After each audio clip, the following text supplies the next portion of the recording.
Yes, well, good afternoon. Uh, I want to do another tutorial.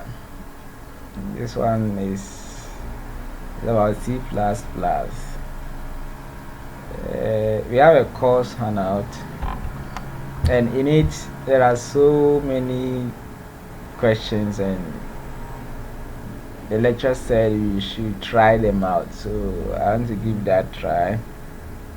The possibility is some could come in the semester exam, so I just want to give a try and see how far I can go. Those I can't, I'll skip them and then maybe look them up someday.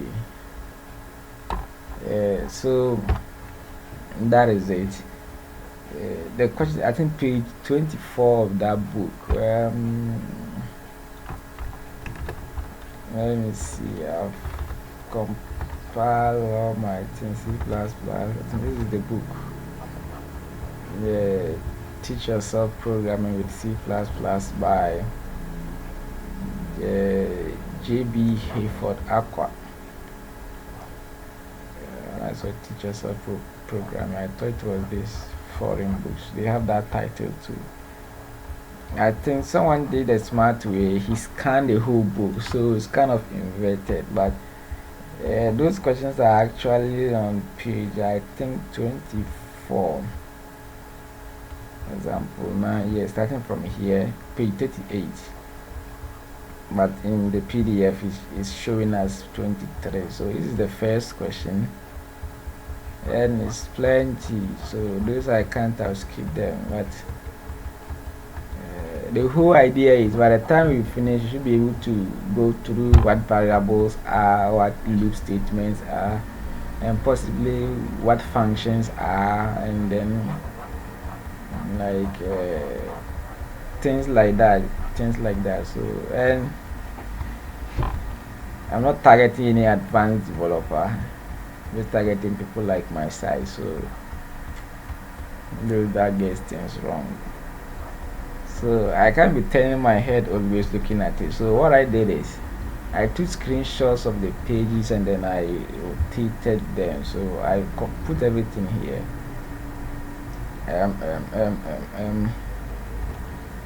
Let me see. What am I seeing?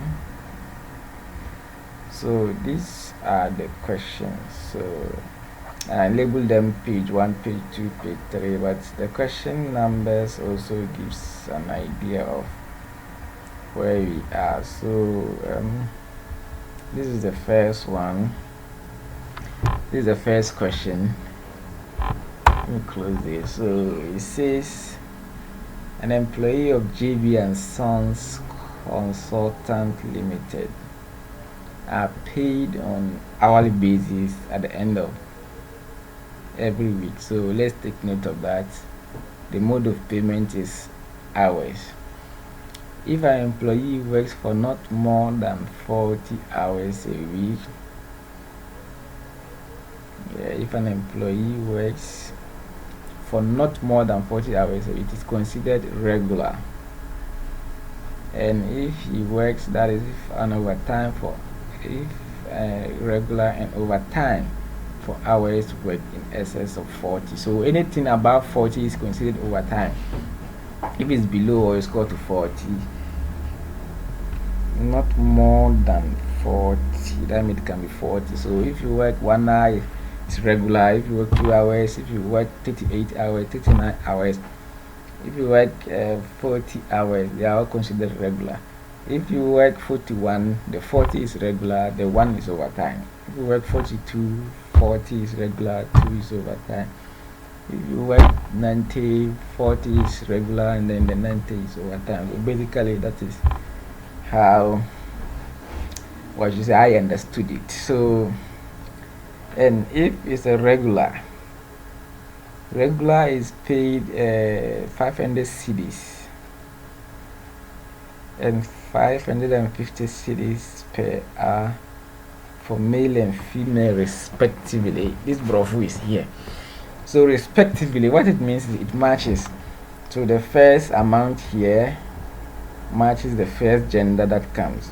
The second amount matches the second gender. So what it means is, for regular payment, if it's a male, he's paid 500 per an hour, and then if it's female, it's 550 per an hour. Wow, an hour, that's 550. Where is the JB and Sons Consultant Limited located? I have to send the application. 500 for an hour. That's serious. So if I work 8 hours times 500, hey, so that's 4,000 every day. So if I work 40 hours times 4,000, that's no. I think this JB, they deal in men's gold. It's not a real company. I don't trust their figures. But that aside, let's see what we have for. Let's try and get it. So that is it. That is for regular, and how the overtime rate is 1.5 times the regular rate per hour for different sexes. So what it means is, that is for regular. If it's regular, and because I'm reading, I have to be looking here, but sometimes I also have to look at you just for the explanation's sake. If it's regular, it's 500 for male and it's 550 for female. And if it's overtime, it's 500 times 1.5, that is for male, and then 550 times 1.5 for female. So all employees are to pay 15% of their gross pay as income tax. Their gross pay, their amount they've paid, the 15% of that as income tax, and then 2% as national health contribution levy, and then 1% as district tax. The employees who have more than 3 children are to pay 10 and 20 cedis per child in excess of 3 towards education fund for males and females respectively. Okay, so excess of 3, that means if you have more than 3 children, the excess of the 3, so if you have 4 children, then that means that 4th person, if he's male, you pay 10 cedis, if it's female, you pay 20 cedis. Then devise a computer solution that can be used to calculate the net pay of employees, the NEMA. So let's try. I'm trying to I've skipped the environment, like setting up which ID to use, which compiler to use, how to install it. I've skipped all those ones. I've done them already, and I kind of assume you have them. If not, you need a compiler, you need an editor, and all that is bundled into this software, dev C++. So if you just want straight away, you can just go and install dev C++. If you download from SourceForge, like file hippo, any from here or from here, you can just download and install them, and then that will be it. You are good to go. So I'm just starting from the launching. I've assumed you've installed it, and then you go to new or Control N, that will bring a new. So this is it. So let's start. Let's see what we need. I pay an hourly base at the end of every week. Now, if an employee works for more than 40 hours a week, it is considered regular, and it will for overtime in excess of 40. So the whole thing goes around 40. If it's less than what is called to 40, the payment is different, and if it's more than 40, the payment is different. So it's all around that 40. So that means we will have this is comment, so double is comment, so you say how should we call that 40?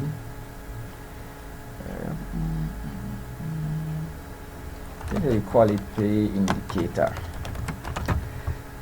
So like let's say pay type indicator, so which is equal to 40. So if the 40, if it's more than 40, there's different payment system. If it's less than 40, there's a payment system. So we have another comment. So more than 40, we have so we have less than 40 is seen as regular, and then we can less than 40 or less than our pay indicator is regular. Less than or is equal to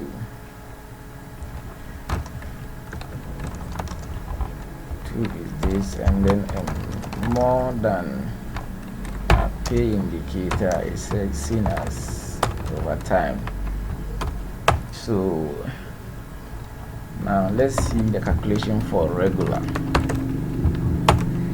Now for regular, male is equal to 500 per hour, and then female is equal to 550 per hour. Then for overtime, male is equal to what is it for overtime?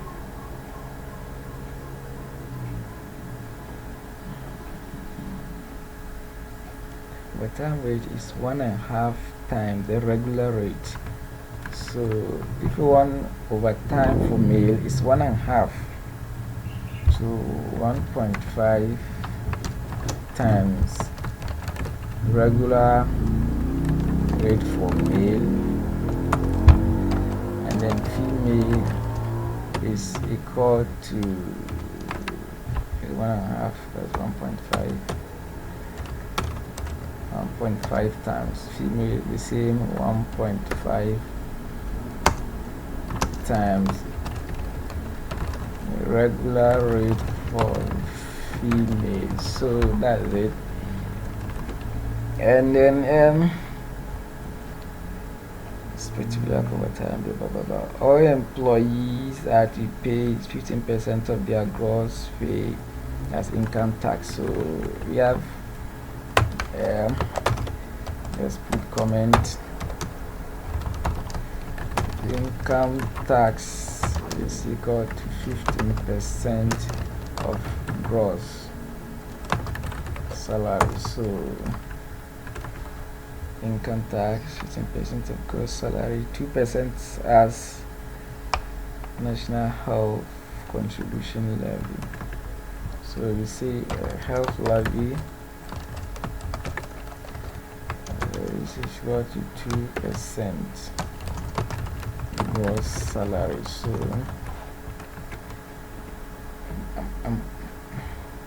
1% at district tax. So district tax is equal to 1%. Then we have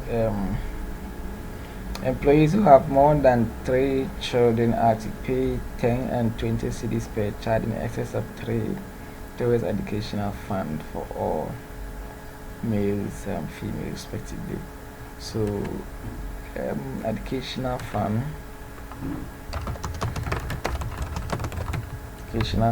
then we have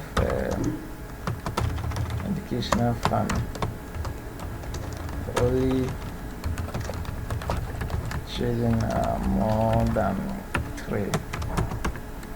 So for male it's got to 10 per child, and then for female it's equal to 20 per child.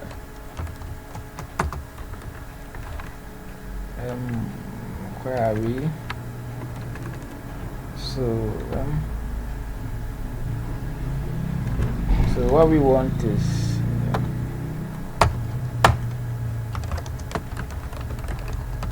calculate net pay. So you've gotten all the details we need to solve the question.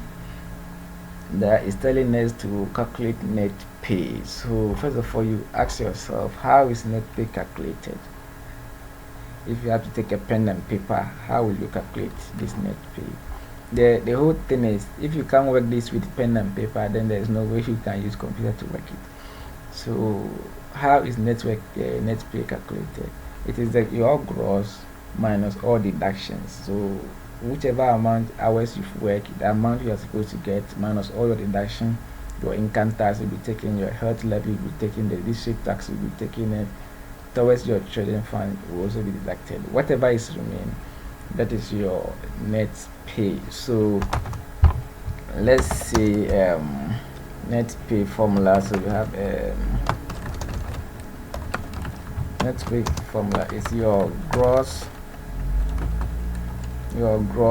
minus all your deductions. So minus income tax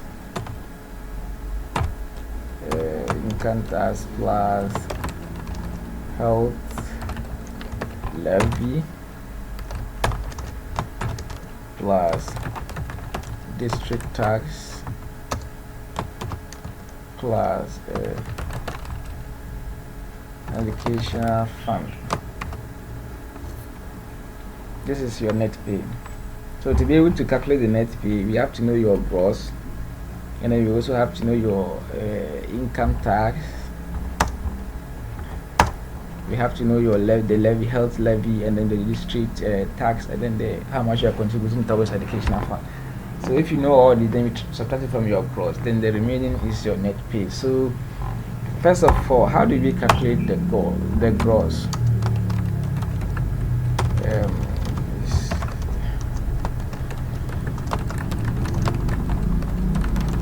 The gross salary calculation. So gross is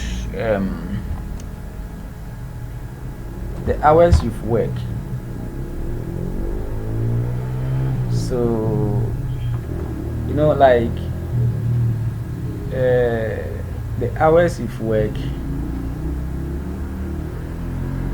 times the 500 if you're a male. So that means we also have to know whether first of all, you have to know whether the person is male or female. So to calculate, we have to know employer gender. So that if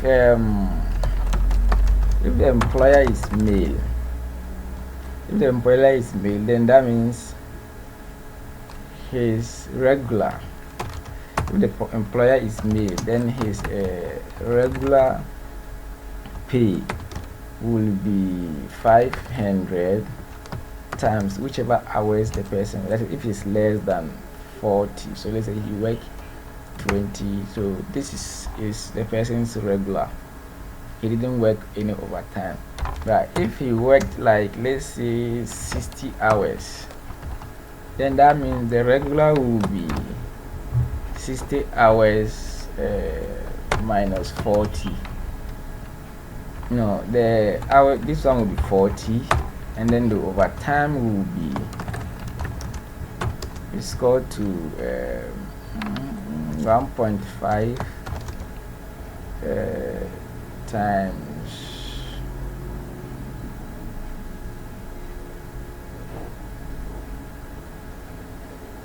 500 times the hours 60 minus 40. This is math. I don't know if my head is making sense. So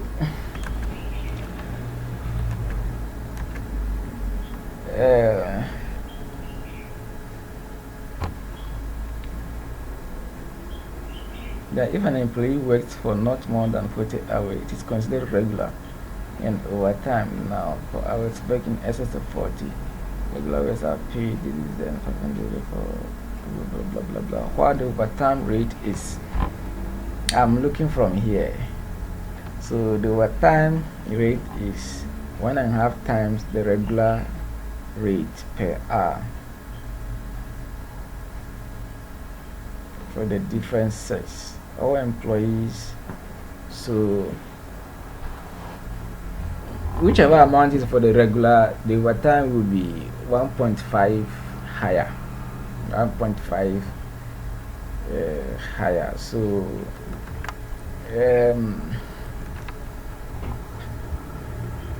that is 1.5. And this is mass, and there could be possible ways of solving it. Let's try and see if this one works. So yeah, so this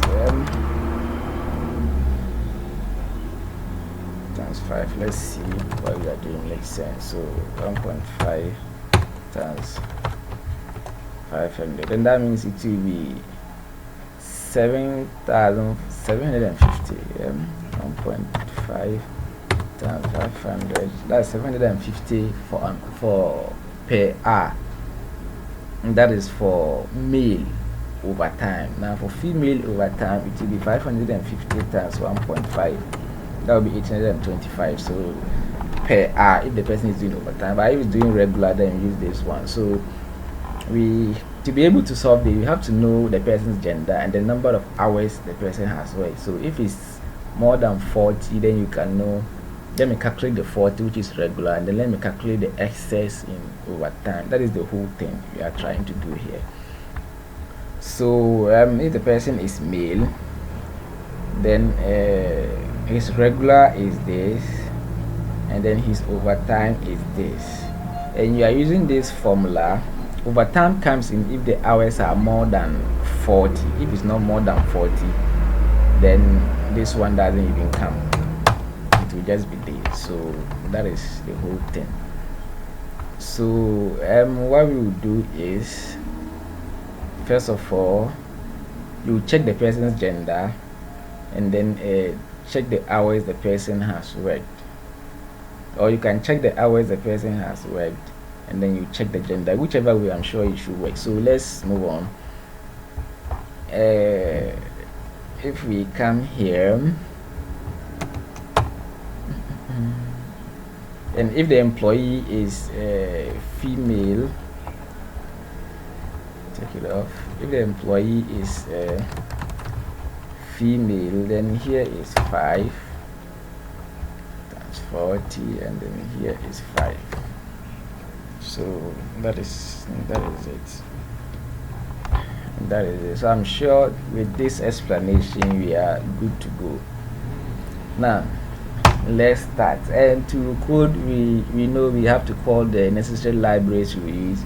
We are using the keyboard, so we are using the screen to display. So the input and output, we have to call them. So we say include IO stream data. I don't know if the background is okay. Let me see. Editor option, and from where do I change this? Classic.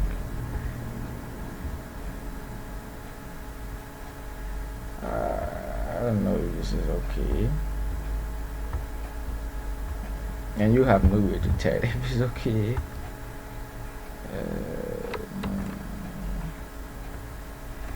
Okay, that cannot be. Anyway, let's move on with what we have. It's worse to think we are making it better, but maybe you just make it worse. So I think let's stick to what we have. Was it this? I don't think these guys were yellow. No, they weren't. So I think if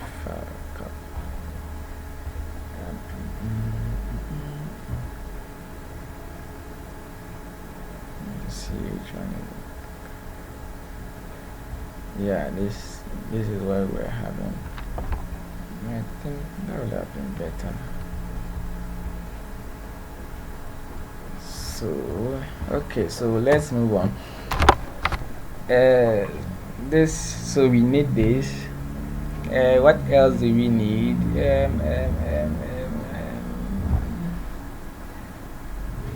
Let's see, if we move on, there is something we need, it will tell us. So as error, then we can know what to add.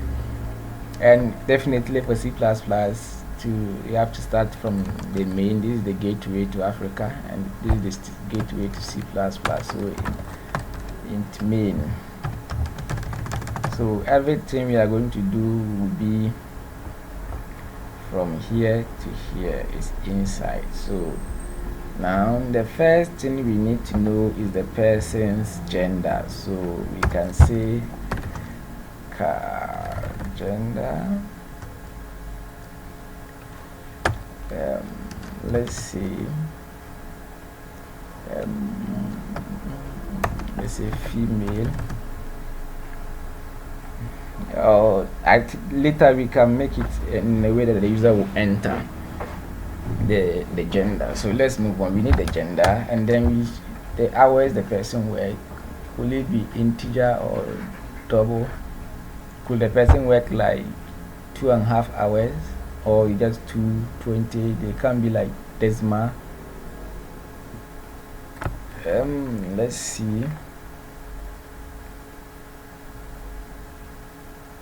Let's assume there can be like he worked 2.5 hours. So let's assume that. So in that case, we use double. So let's say hours worked, and let's set that to 0. Or let's assume some number now. Let's say 30. So we know 30 is less than 40. So double gross salary. Gross salary is the hours the person worked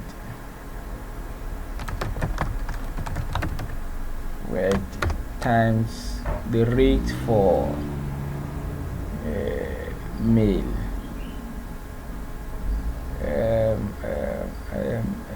Which is 500. Okay, so let's put these ones down. We will say double. So rate for male 500. Double, we have rate for female is 550. So we have to start first of all if the person's gender. So if the person's gender is male, if it's female, then the person is female. So okay, let's declare the gross to here so that we have like an area for our declaration and area for coding, just to bring that clarity. So double gross salary, for now we don't know, so 0. So if the person's gender is male, then gross salary is, this will be 550. Let's test and see out gross salary.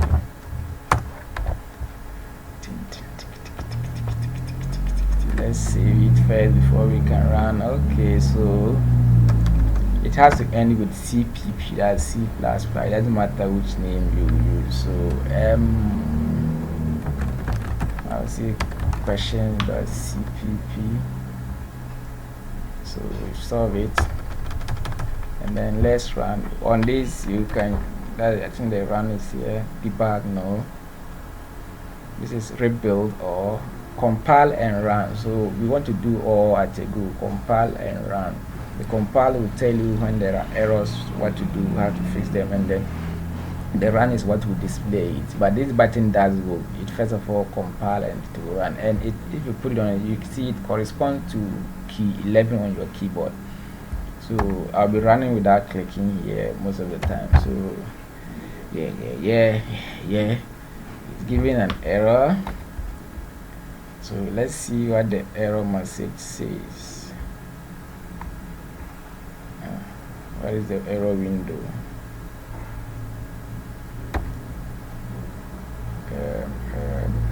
View. Yes, status bar.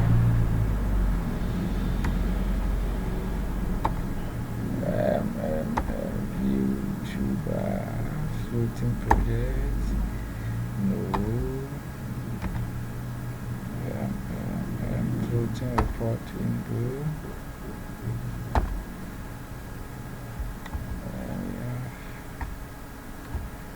Which one is this? Report window.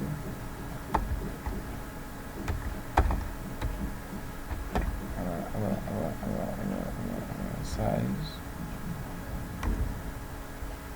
I have to expand it to see. So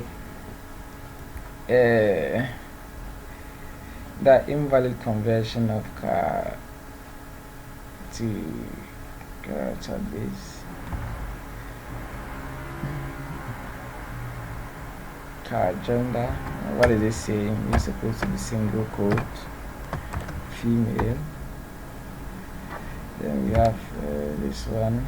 C out was not declared. Okay, C out was not declared. Something I can pin it so that it will display well. I'm gonna double click.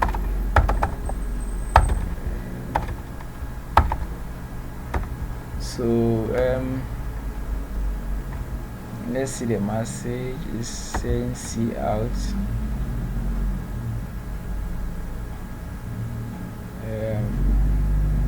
Was not declared. That means we've not had that header. So what we can do is to use the full path. What is C out? STB. So we have this one.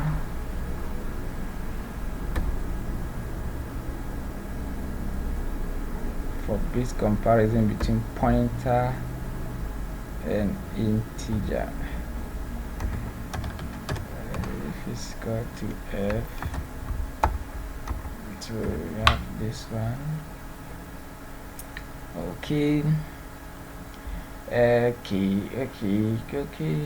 Someone worked for 30 hours, and then let's see, for 30 hours times 550, that is 165. Yeah, we are right. So that's it. I think here we need some header before we can do away with this and just write the C out. Other than that, you'll have to use the input. Is the string include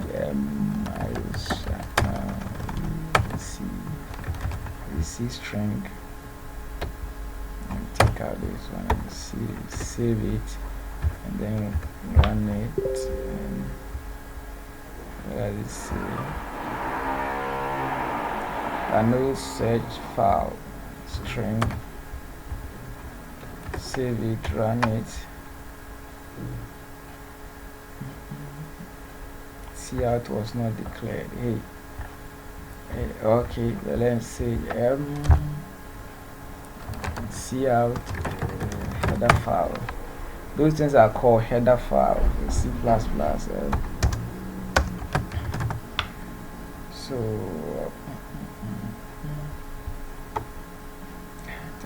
using the input output, standard output for input and output. Yes. Standard output for okay, they're using the namespace std. Yeah, okay, I think that is in the namespace. That's true, that is in the name true, or that sounds true. So using a namespace std. So I think it's not in external library, so this one, I think now it should be what is it saying? Output test. I'm just saving. Okay, so this C out is not coming from the IO stream, it's rather coming from this, and that's why if you take this one out, you will have to write the full path std, something like this. So that is it. I think we can use this one so that you will not have to be so if the person is male, then this is the calculation, and if the person is not male, then the person is female. We don't have transgender for now, so it's just two straight affairs like male or female. And so we say else, if the person is not male, then that means the person is female, and this calculation would rather now be 500. So if you calculate, you should still get the same answer. If we change here to male, that means the person is not female, or so you should use the other calculation, 1005. Yeah, you do calculation of 30 times 500, that's 1005. So it automatically assume if you are not male, you are female. So that's why if you put anything else here, this might not work because his car is expecting 1. So even if you put 1 here, it's still assuming so far as you are not female, you are male. But I think this is logically not correct. So what we can do is to do this check again. You not just check it once. So let's check else. So else if gender is male, then you do this calculation. Then else your C out, then you can say your gender is not known, so you can't your gross. Yeah, this is gross. You can calculate your gross salary. And it's double quote or single quote. I think it's double quote. So you can calculate your net salary. Yeah, that's it. So let's see. Yeah, so this makes sense. Your gender is not known, so we can't calculate your salary. And if it's male, you check it, it calculates for male. If here is female, then it okay. So this is another thing. C++ is case sensitive, so the small f and the capital F is seeing it as different things. So if you put capital, and so what we can do is let's convert whatever the user type, and then before we do the comparison, so we are comparing it to female. This will not work. So what we can do is if let's say lower, if the lower of whatever the person type, I just hope that formula is right. Error, I know.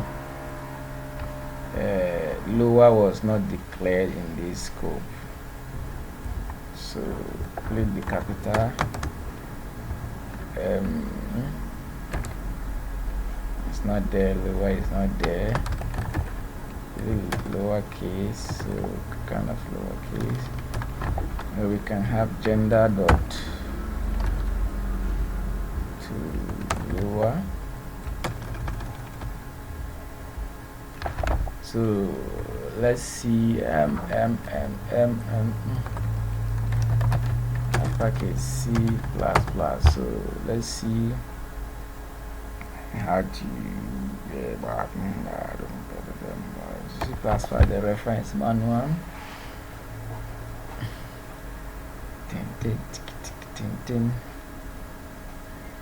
Other languages uses like dot lower and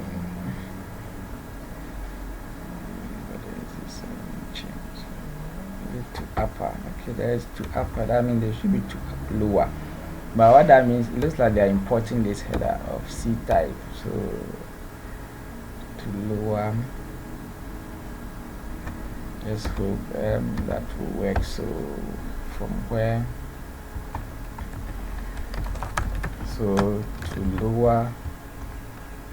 Okay, I saw. Okay, the result to lower is overloaded. So and the character over here. So that's it. So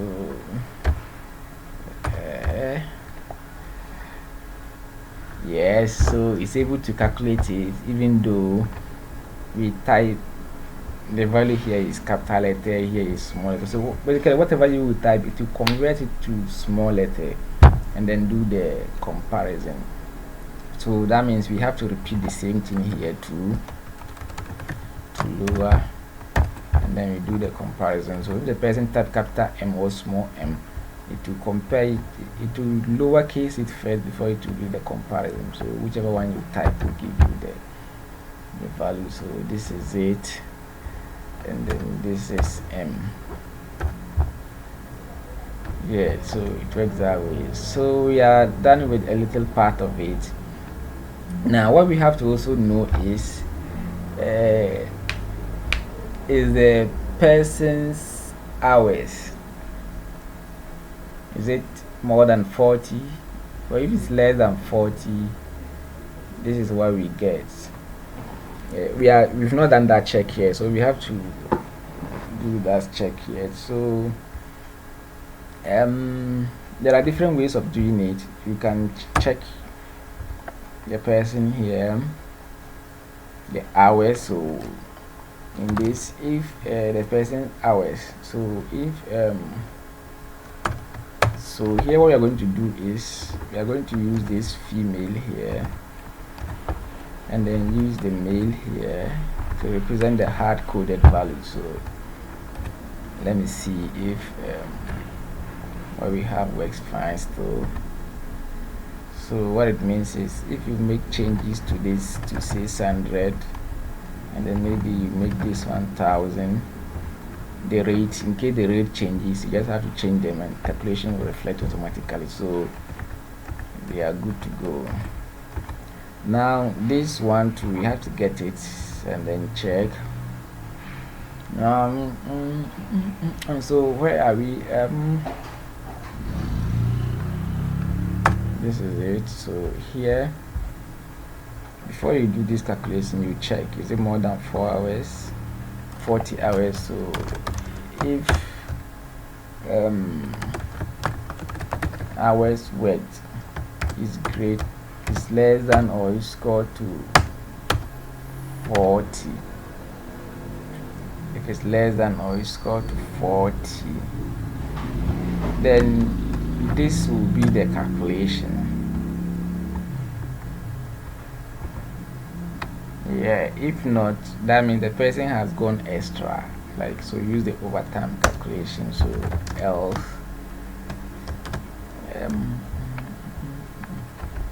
else the overtime will actually be the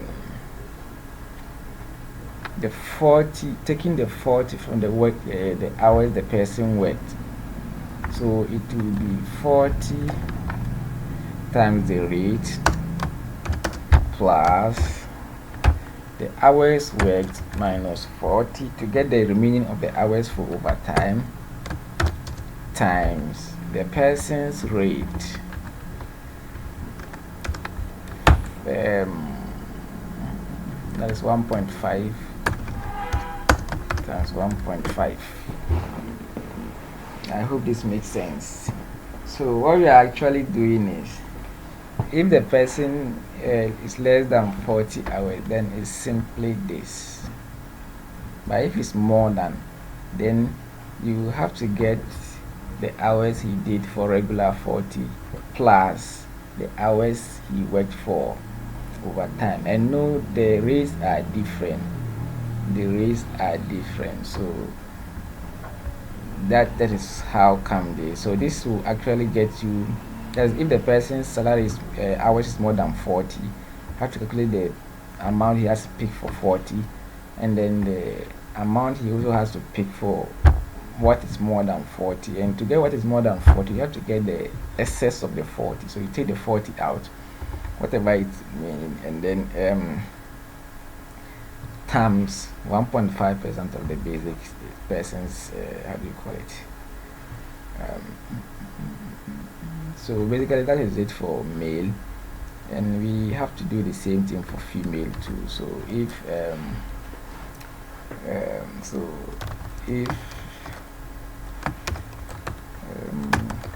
hours worked is less than or is equal to 40, if it's less than or is equal to 40, then this formula works fine. Other than that,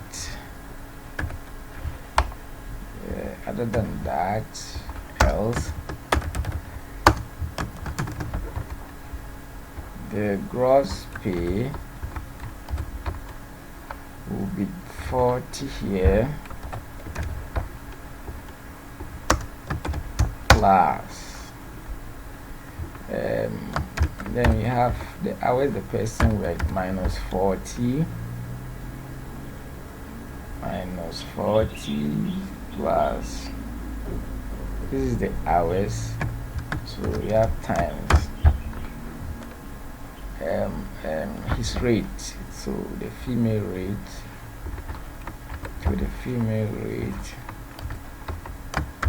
times 1.5. You can make the 1.5 to a variable, like you can say double overtime rate, which is equal to, let's say, 1.5. So in that case, here will be times 1.5, and we always know it's 1.5 of the person's regular. So here will be 1.5, and don't forget this 40 we are using to check whether it's more than or less than. We call it somewhere up here like our payment type indicator, so we can you can create an int here, payment type indicator, and then that's all. So we can replace wherever there is 42 with this, replace with this,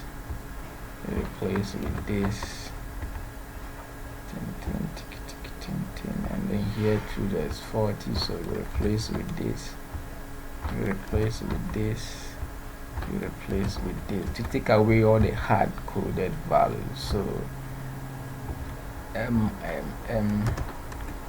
sure these indentations will not cause any problem. So this is this plus, I think this will be plus 40 times this, so that is it. Why am I not getting scroll bar? So let's see error. Yes, there is error, semicolon expected. This is not a big deal, so you can see the end. So this should actually come here so that you can see it well. So go here, error.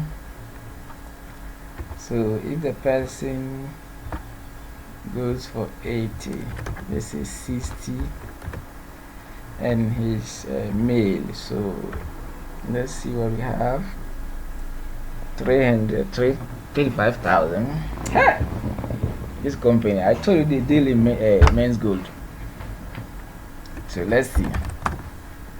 That is for 60 hours, male.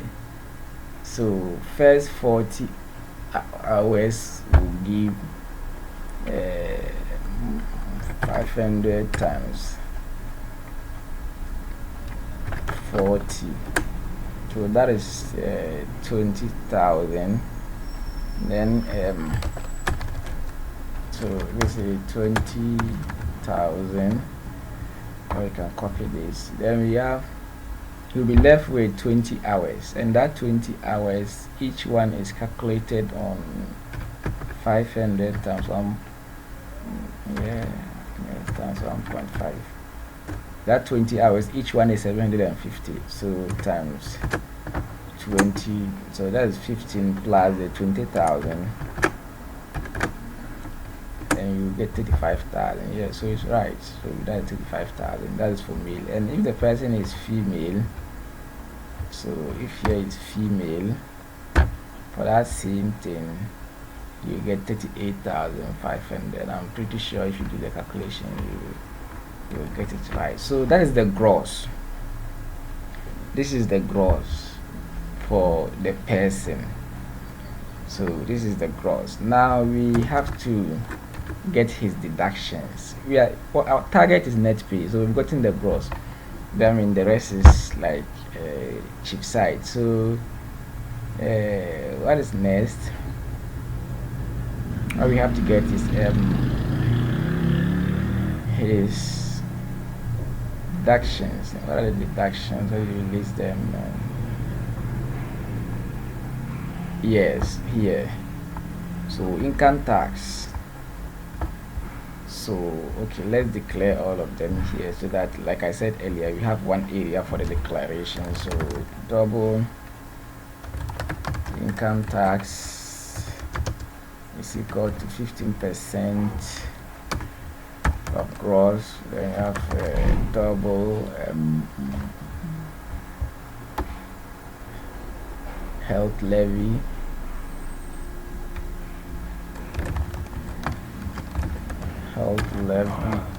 Boss. Okay.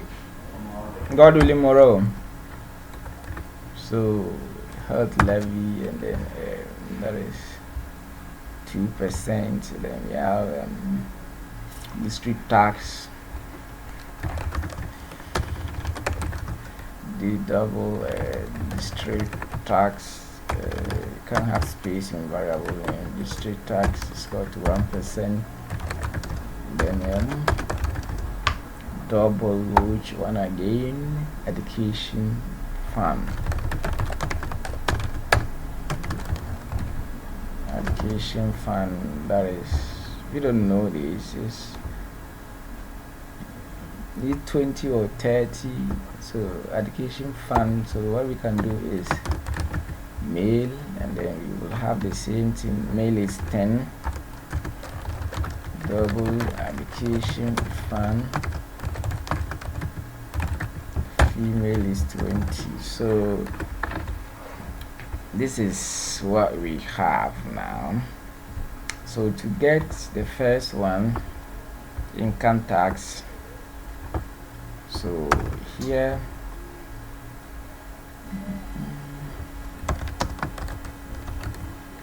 so income tax is equal to, let's slice out, so 15% of gross. So what that means is income tax is equal to gross salary times 15/100, that's 15%. Okay, we declare 15/100. So that is it. Okay, we see how it works out. So and let's test something just to explain why I added this 00. So let's see. So this will end line, and then we can also print income tax and a new line. Then let's test and see. So income tax 15% of so 0.15 times 38500. Don't shame me, it's good. The income tax is working correctly. So that is the income tax. Now let's see something here. If I take this one out and see, it's 0. I sense it. So this will cause integer division. So 15 over 100, that is 0.15, and the integer division, that means is anything after the decimal is thrown away. So the 0.15, anything after the decimal will be thrown away, so it will be 0. So if you do 0 0, like you are telling it, or like 0, you are telling it do double division. So like I need a decimal part.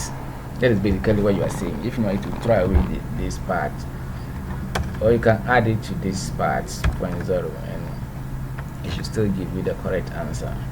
Yeah, so that is it. But if you take it away, it will give the results. Actually, the answer will be 0.15, and because 0.15, like the 0.15, which is very important here, but it's at the decimal part of your number, it will be thrown away. And that is how these things work. So we've also seen the income tax. Now the health levy is 2%. Health levy, which is equal to gross salary times 2%, and 2% is 200. So that is it, and we can end line, and then you this health levy to see where we are now. Hunted by my own thing, so let's 0.0. So we have it this way. So this is the health levy, 2%. If we do calculation, 2.7, that is 0.02, that's 2, yeah, 0.02 times 38500, so that's 700. So the health levy is also right. With the district tax, so then we have district tax is equal to gross salary times 1/100. Don't forget to add the 0.0. So then that is it here. Yes, we didn't terminate it, so let's try and add that one too here.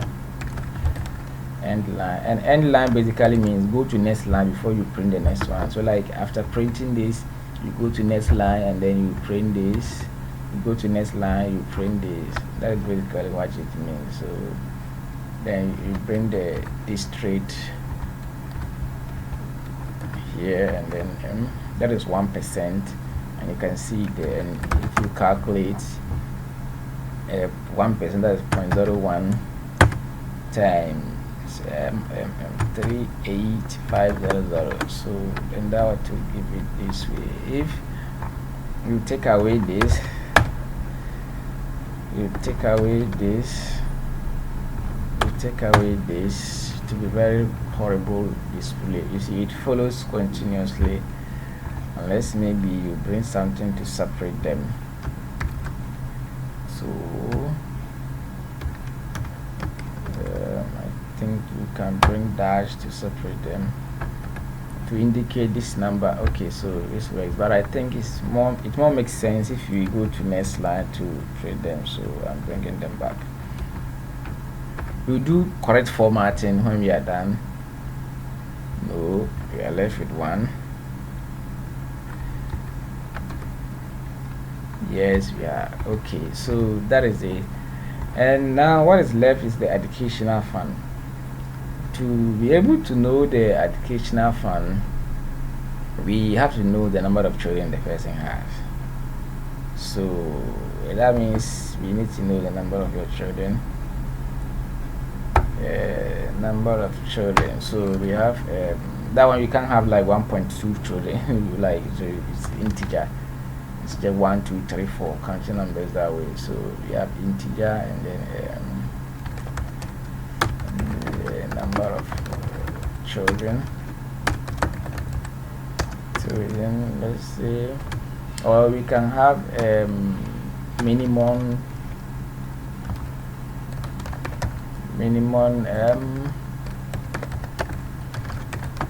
number of children. Below this you start paying, so this is the minimum, so that is 3. So health levy. Now if we come here, so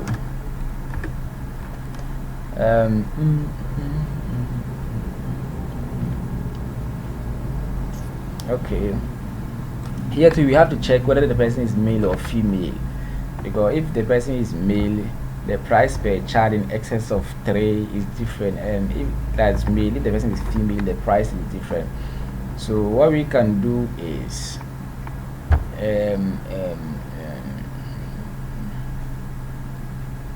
we can check it inside the same if we are using. So if you are male, I think this one ends here, so somewhere in here we can check number of children, or we can even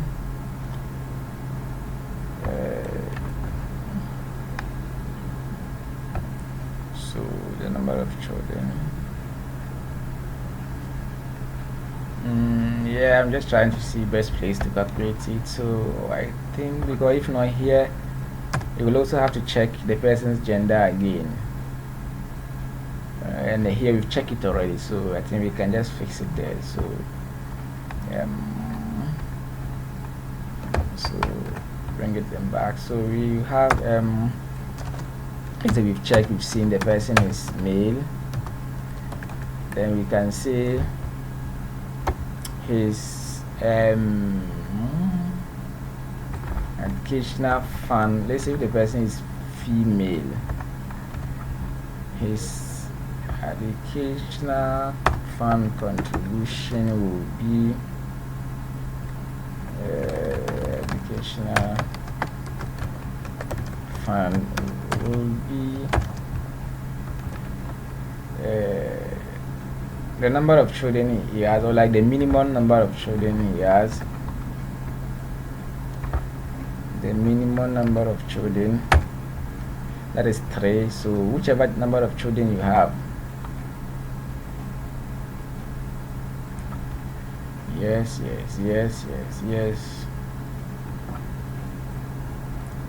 So I think we need another variable to be like number of children, and then we don't know for now, so but we ask the user to input it. So we will have if you want to know your fund, how much you're going to pay towards the fund,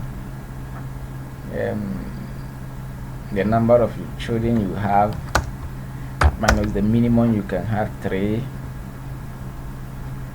and then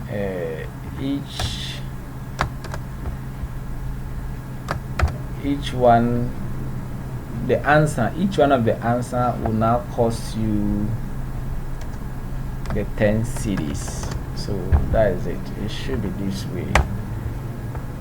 So we can print this one out and see.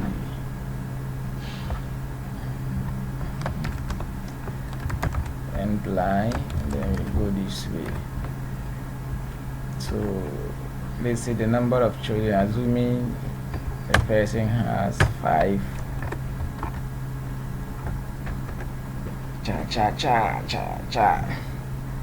Error. Invalid type argument of education fund was not declared. What are you talking about?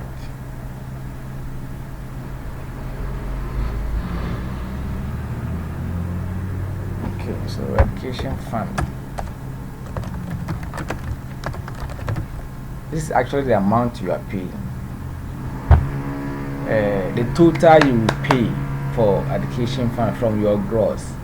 But how much do you pay for one child? If hey, let's look at this.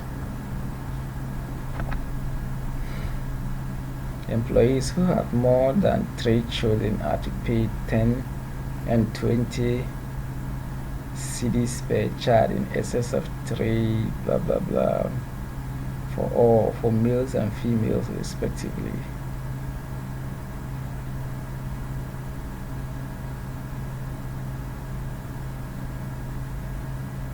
Okay, so that's it. So we need to write down. So educational fund, let's say is zero. It's zero now. So that is it.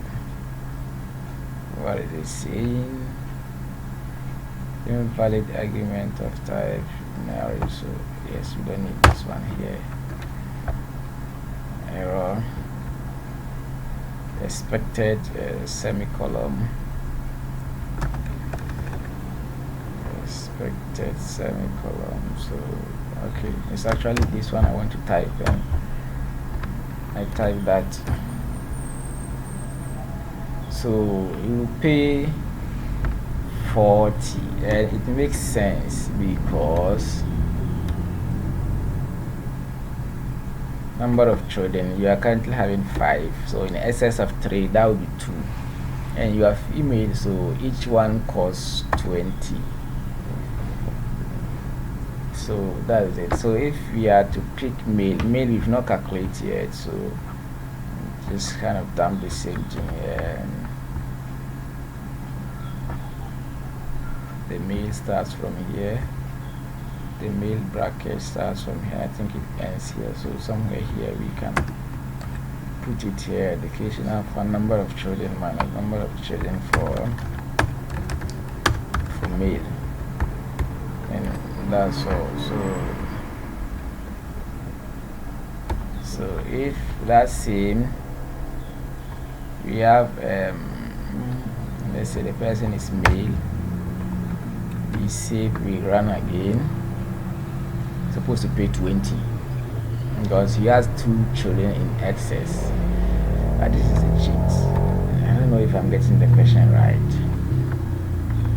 It's working all right, but logically I don't think employees who have more than 3 children are to pay 10 and 50 cedis per child. This is for all, for males and females respectively.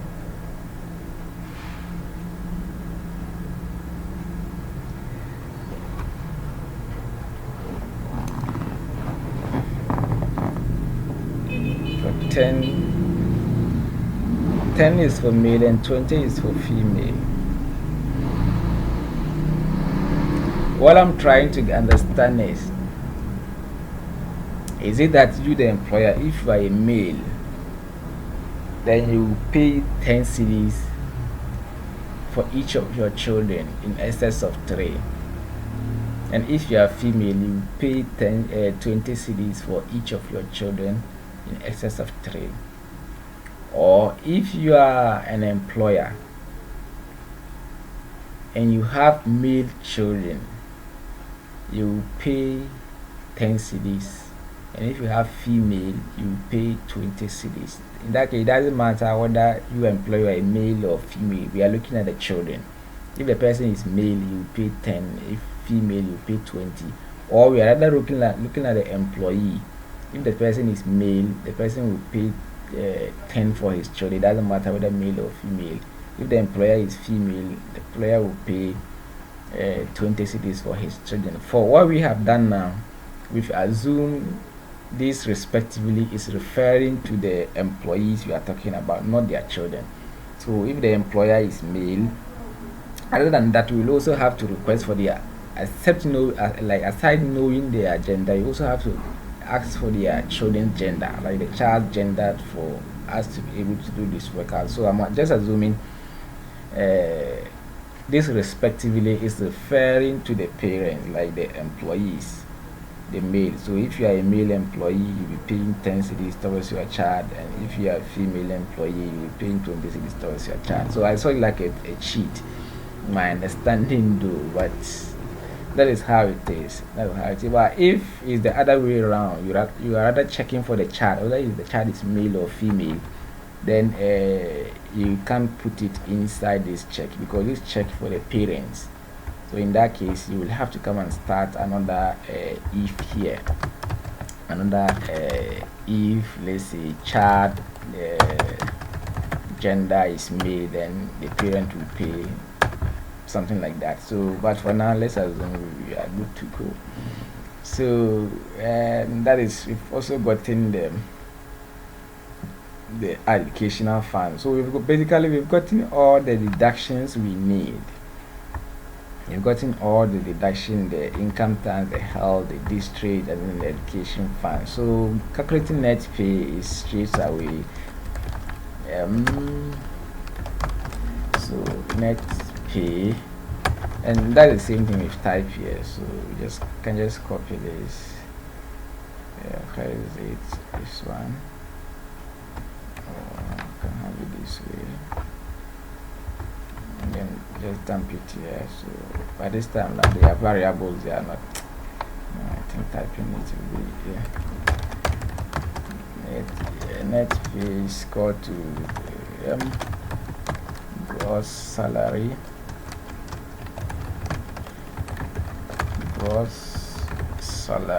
minus everything, all other deductions. So we have income tax plus health levy plus district tax plus this educational fund that he has to contribute. So that's all. So just copy this one, come under it. You don't need all this. Or we can just keep it here, keep it here, and then we add end line. We add, and then we add. I don't know what I've done wrong, and that view is not showing float.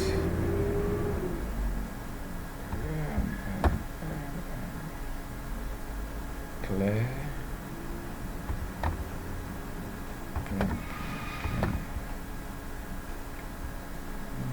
I'm trying to see what I've done wrong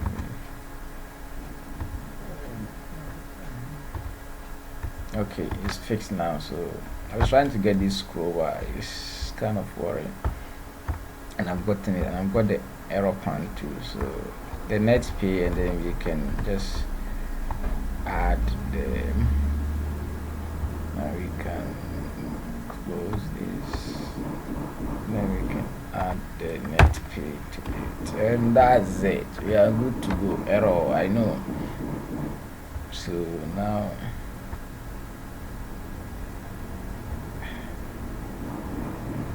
see, this thing is gone again. What did I do when it came? Float report.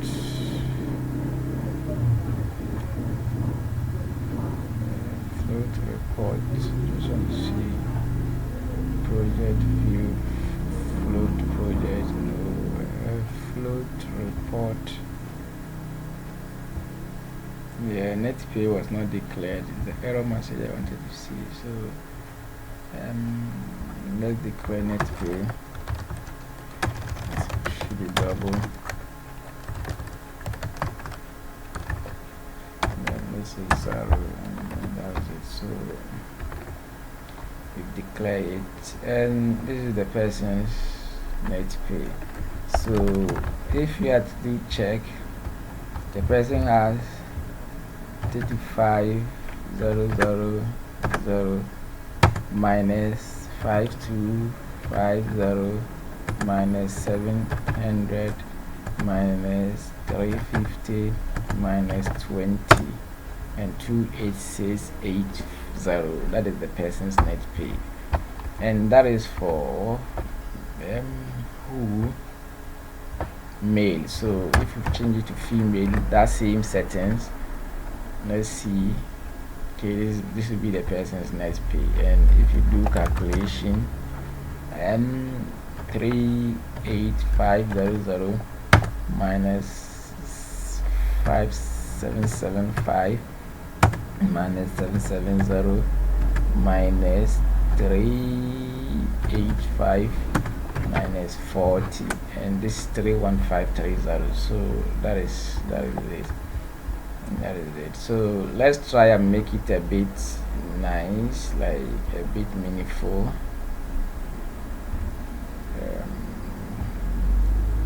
So instead of saying we can do something like or like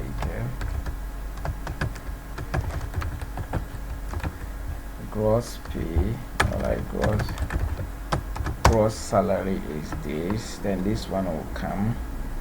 Now if you go to next line, you have this income tax, you have this, then you go to next line. After the next line, this one will come, health levy. You kind of expand it a bit. Let's see so far what we have. Something like the gross salary, income tax, health levy. So that's what I'm trying to do. And then after the health levy, you go to the next line, and after the next line, you district tax, and then finally you go to next line, and then the next line you output, not finally, you output education fund, your contribution towards education fund. Then finally,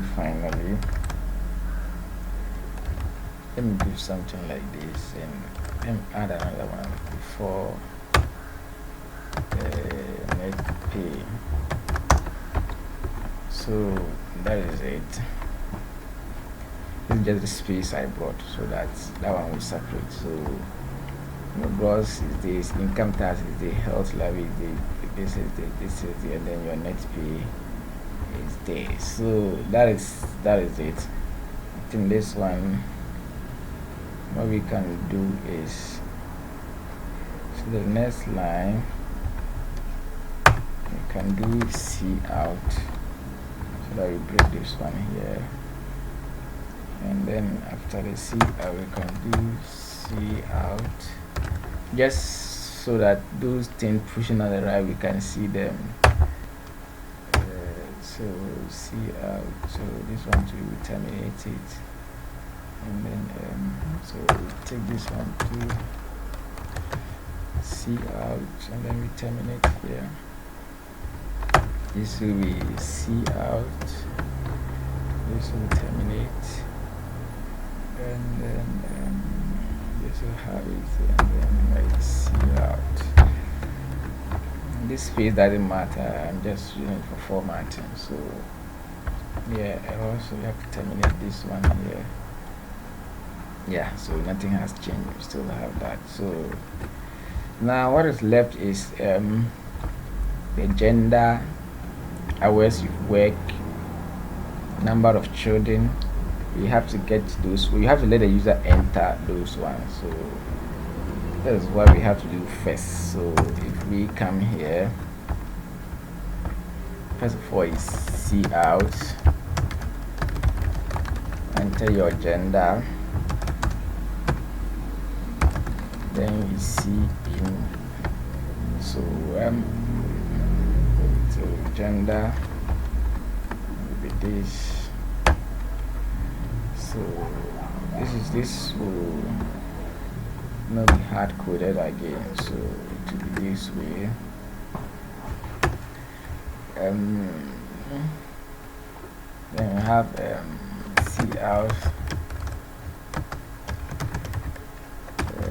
enter number of children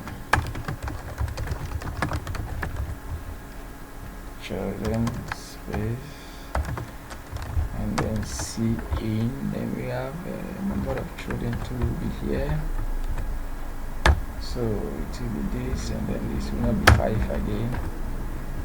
Then we have C out, enter hours worked, so then we have C in here, the hours worked, so hours worked. So instead of hard coding 60, the user will tell us the number of hours he worked, so that's it. Yeah, error. Okay, so let's say the gender is male, number of children I have 6, hours work 89, and that's it. So we are good to go. If we run again, gender male, female, you can type F, it doesn't matter, and then number of children I have 90, hours work 1. Okay, so we in fact the campo the cat saying you crown, and I was around Yajuma. Acquire Juma 1 hour. So this pay can't be processed. No, you can't have a negative pay, so let's handle that.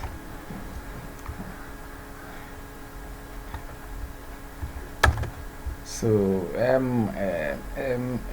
before we will output this, let's check the negative pay. So if the negative pay is less than, let's go to 0. 0. Let's go, let's factor 0. So then if it's less than, we score to 0, then we do C out.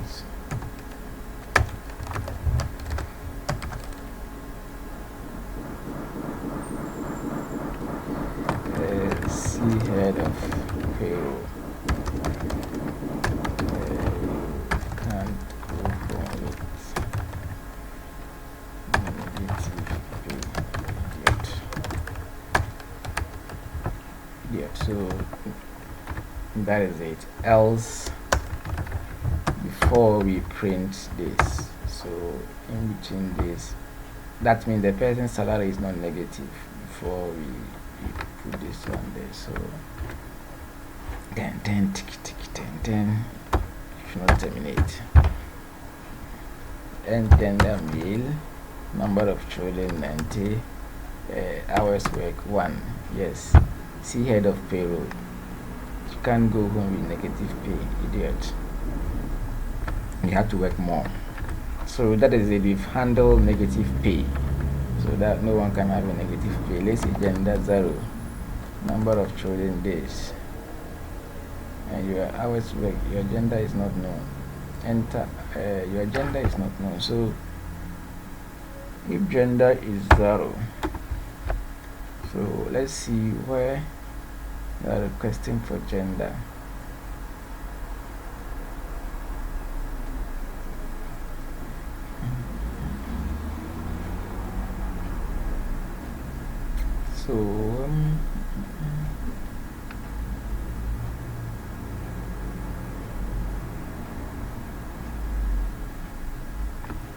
So let's see.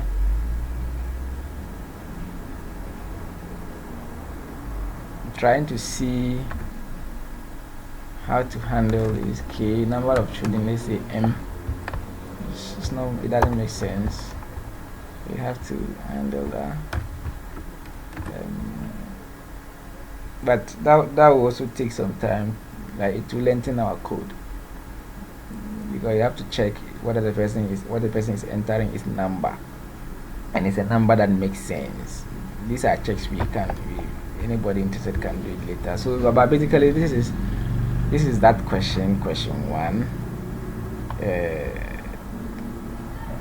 to tax free, a computer solution that can be used to calculate the net pay of employee. So that is what we've gotten now. Assuming the one who is seen by the computer to enter is more human, enter gender, so we can give some little bit of guidelines here.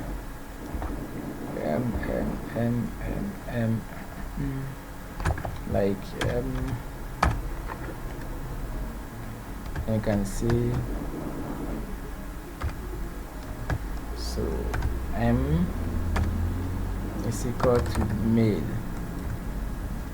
so you can see F is equal to female, just to give the person some kind of guideline to know what to type. So like, one type and we want to make horrible. So this is male, number of children 45, go and work 6 hours.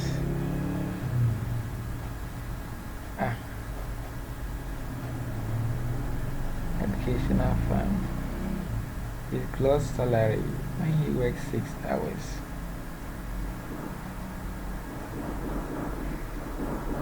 Okay, he's male.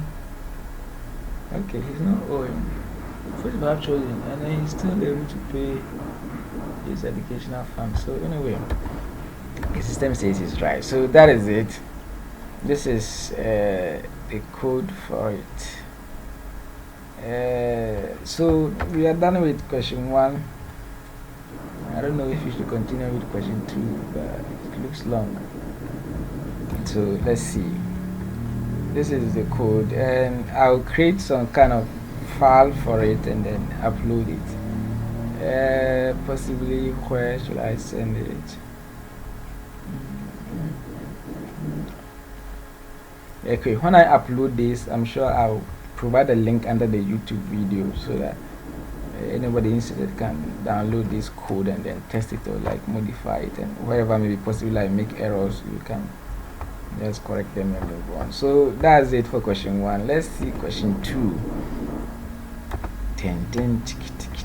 A device a computer solution that interchanges the values of two variables x and y. The original value of x and y will be entered by the keyboard. Test your solution with initial values of x and y being 10 and 20 respectively. At the end of the test,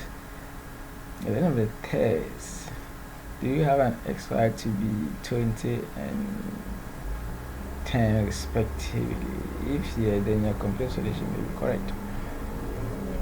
So respectively, the original values that interchanges the values of two variables x and y. The original values of x and y will be entered in the keyboard. Test your solution with initial values of what is it? Devise a computer solution that interchanges the values of two variables. Two variables is changing them x and y. Let's say if you give the computer a solution, the original values x and y will be entered via the keyboard. Test your solution with initial value of x and y being 20. At the end of you have the yes. This one looks simple, or like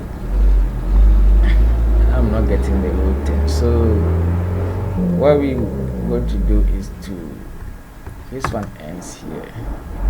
So this is question 1. So we have question 1. So we are going to comment everything, leaving everything inside here, and then here we are going to comment it, so that like question 2 will be sure that it's only question 2 code that is running. These ones are needed for all the codes. Up there, these ones are needed for all the codes. So question 2. Well, let me add this to the question 2 section, question 1 section. Like come here first. These details, it's just an explanation, they are not part of the code. So we come question 2. So question 1 is about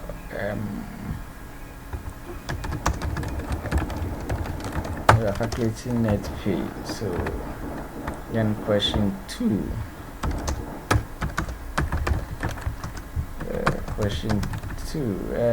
we're coming kind of swap output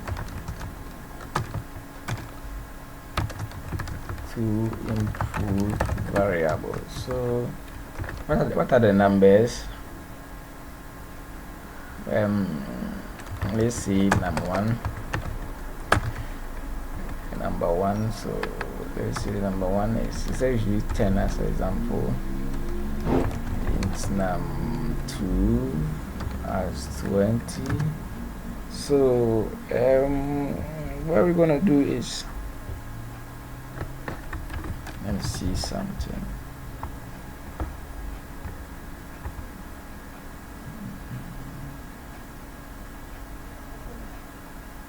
I think we just need a third container. So we put 10 into that container, we put this one here, and then we bring this one over here. So let's say swap, this is equal to, let's say our swap is equal to num1, then num1 is equal to num2. That should be it. Let me see. So C out num1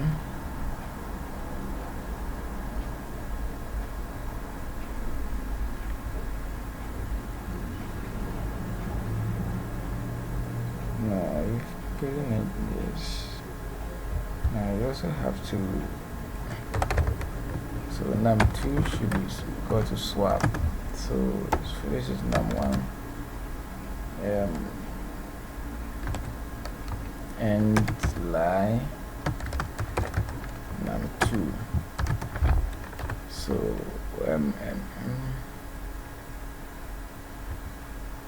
so let's see this. So it's 2010, but the values are 1020. So let's see something here that the user should enter it. So let's get it from the user. Let's see out, enter first number, then say C in, and then this one should come up, or this one rather should go down. So num1, so this one we now make it 2 again, then C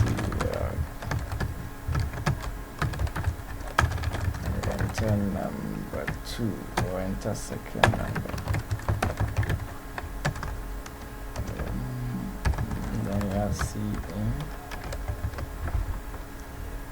num2, so and then you do swap.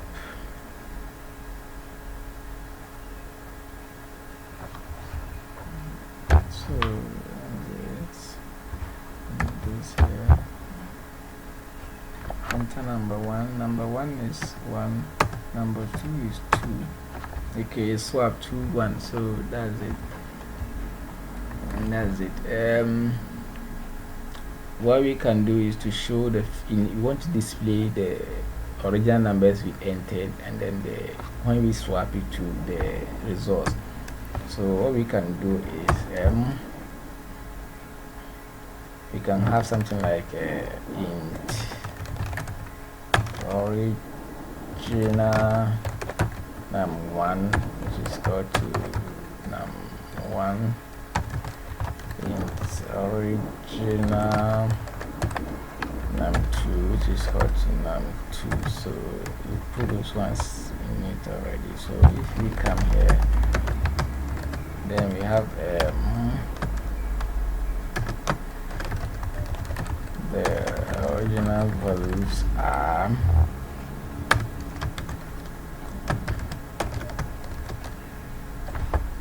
this one here is original one, and I'm gonna use this one, and the original 2. And then I'll come here, the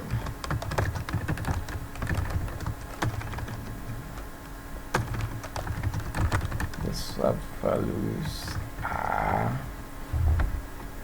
this one,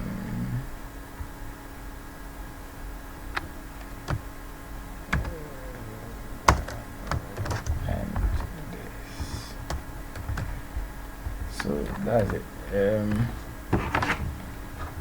So first number is 10, second number is 20, and the original values are 10 and 20. The second numbers are 20.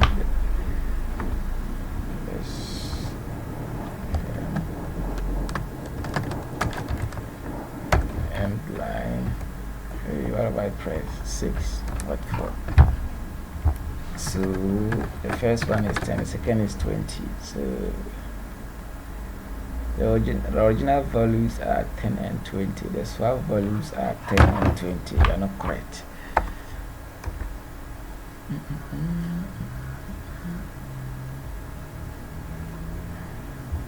The original, and then the swap values are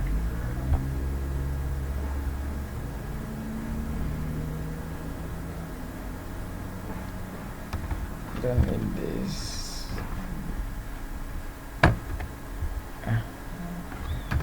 10, 20, yeah, that's it. So the original values are 10 and 20. The swapped values are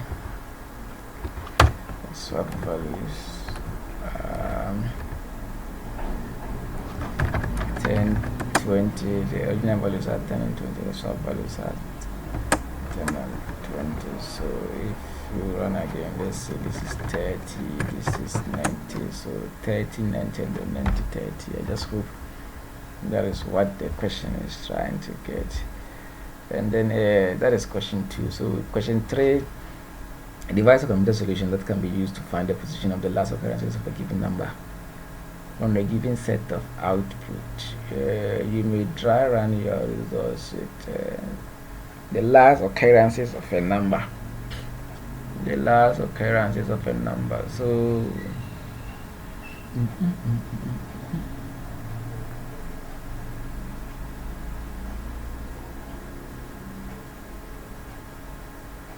so what we can do is we take this one,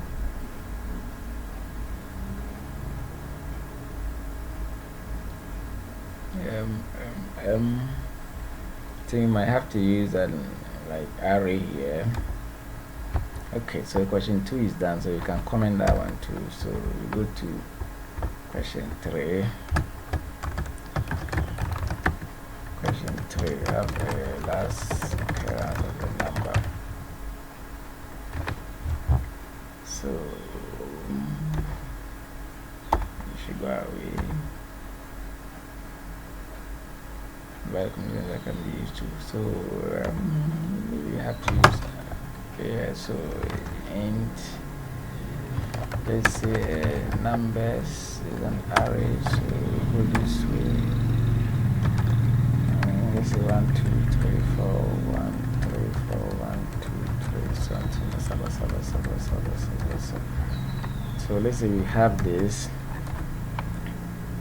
and then we have to get the length of the array. So in C++, how do you get the length of an array? So int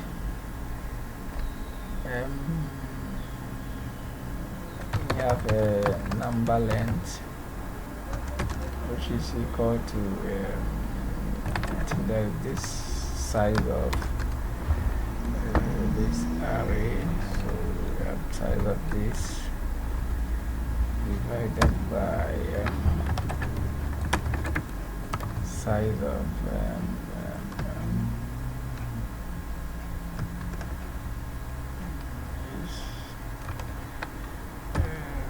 1 byte of it. So like here and there in the phone, so error. Is it the 7 brackets, like the 7 column? What is it saying? Integer. The need is okay. There's double thing. So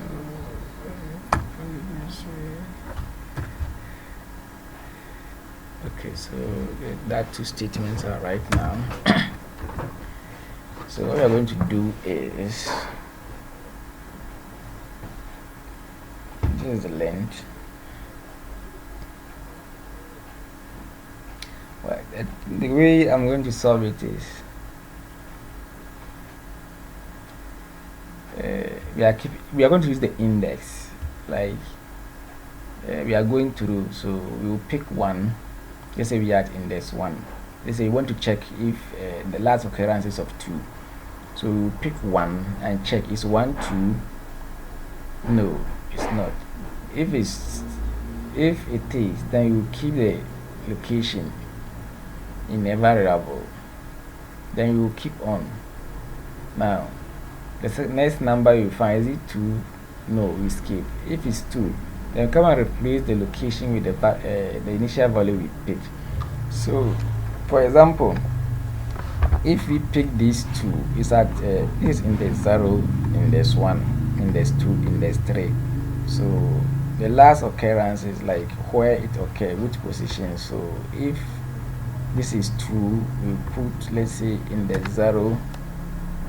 Let's say you have a counter, like in count, which is initialized to 0. So if you are looping, if you are going through, we take the first one. Is it 2? If it's 2, here will be 0. Now is this one 2? Yes. Then that means this position is 1. So here will be updated to 1. Now we are going 3, 4, 5, 6, 7, 8. This is 2. Yes, it's 2. So you replace this with 8. So, and then here is 2. Yes, it's 2. Then we replace it with whatever the index of that place is. So when we are done with the loop, the final value here will be the index, like the position of that particular character you are checking. So that is something I think we can use to work it out. So let's see here. So let's say for int I, which is equal to 0, your I should be less than or is equal to the length of your array. That's the number of times you are going to loop through. So less than this, and then you have your I plus plus. So this is it. I think this one is supposed to be semicolon. So now we are going to check. Let's say the check value. So int, let's say int value, the check value is, let's say 2 is 2. We are going to check. So if check value is equivalent to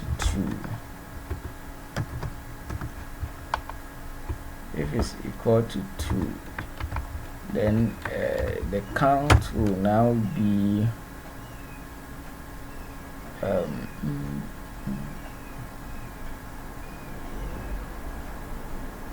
the arrays, right?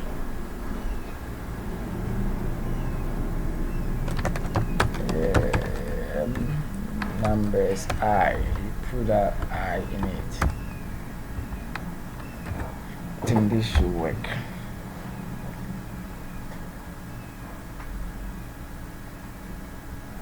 If it's equal to, if it's not, then we go away. So when we are done going to what we've actually done is, if you see out the content of count, that should be the position at which that number is listed. I hope I'm making sense. Error 0 0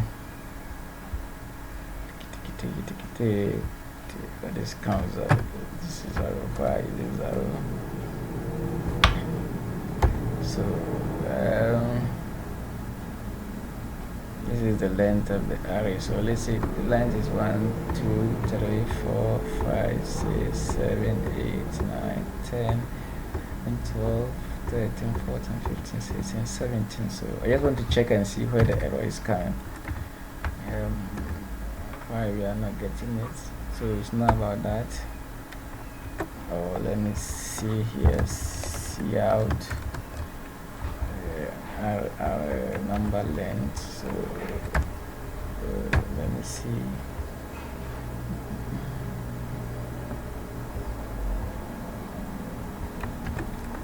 So this one should be here. So let me see out the length is 170, which is wrong. The length is 170, which is wrong. So okay, no, it's printing this one in addition. So the length is 17, so that means it's got one.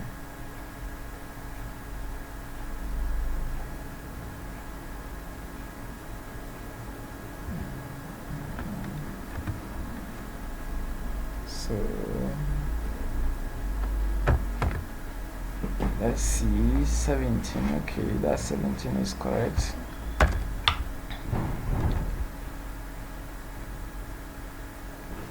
So let me see something here. Let's say if you comment the whole of this one, and then we do see out.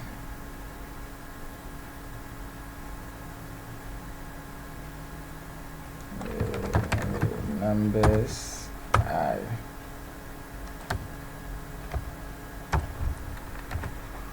So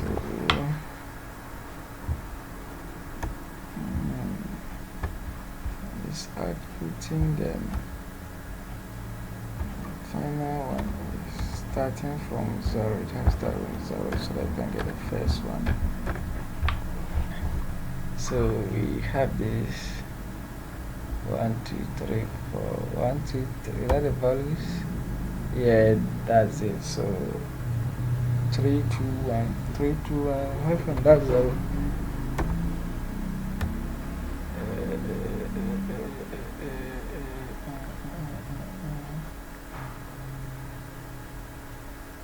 So check value is 2.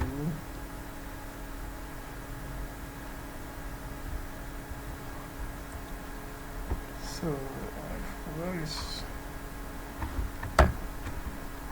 this is supposed to work? So if check value is 2, this is it. So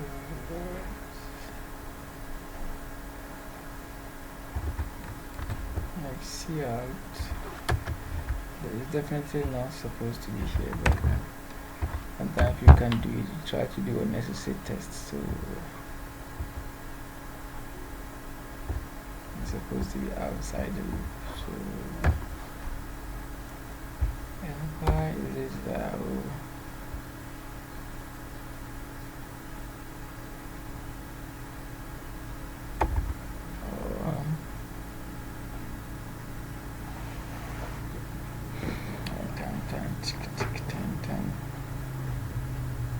Then we have these numbers. This one.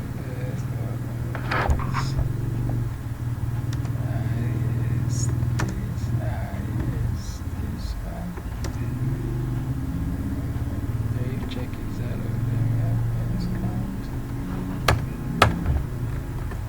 So count.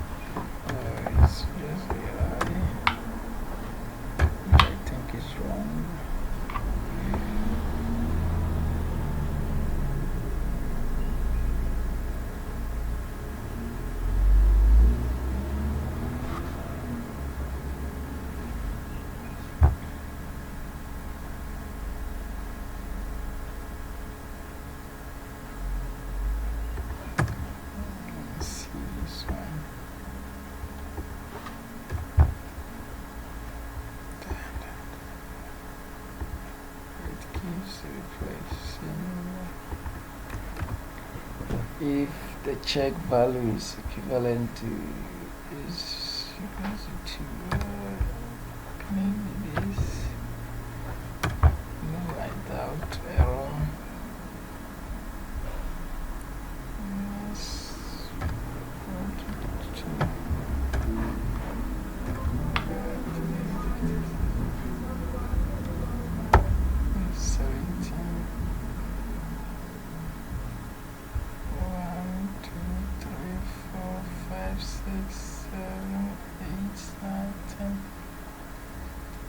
15, 16. Okay, so let me say 3 and see if I'm saying makes sense. 3 is 0. Is equal to 3. If check value.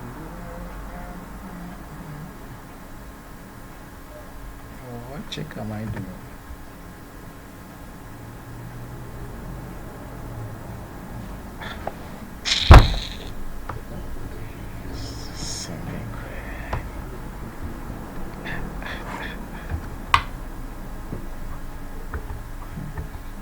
So if numbers of I is equivalent to the check value, then you update this one with this.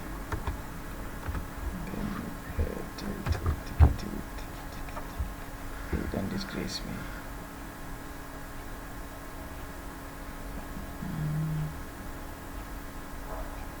So if it's equivalent to the check value, then this one should work.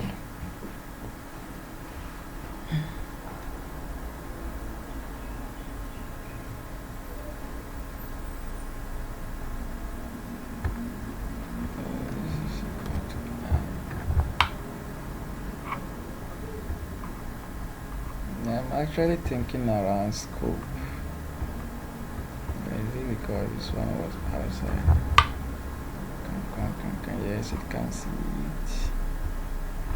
So let me see, this is one.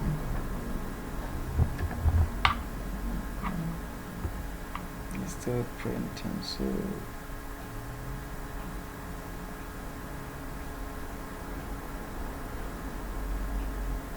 anytime the alpha scores is equal to 3.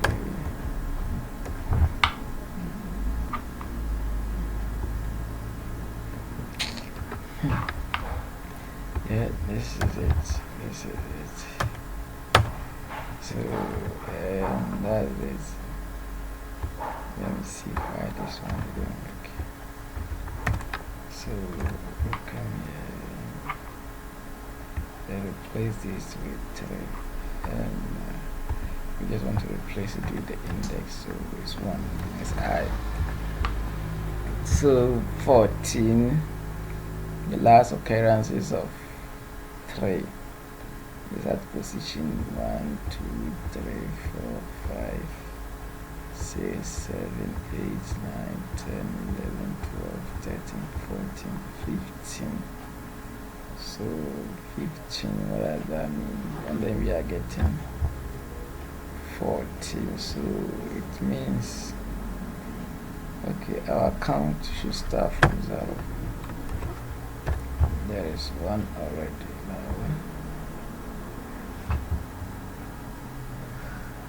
Okay, the count can be anything, yeah. Going to be replaced with I. So less than what is called to just less than I is less than this. Now it's called to the length of the array.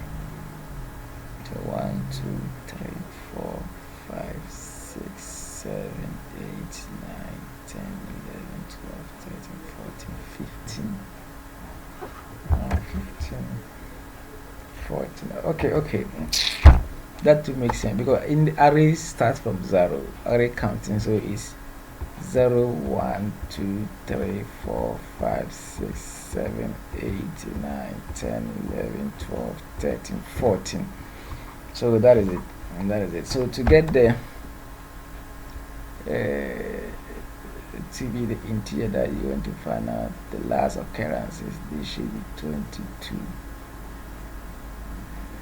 1, 2, 3, 4, 5, 6, 7, 8, 9, 10, 14, 15, 16, 17, 18, 19, 20, 21. So let's just use this test. 0, 2, 4, 2,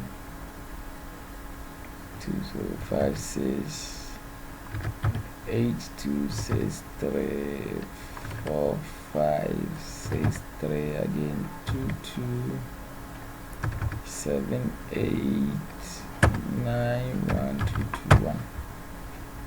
So this is the value that we should use for the test. So have to use that one, and then we split it by the comma. So the comma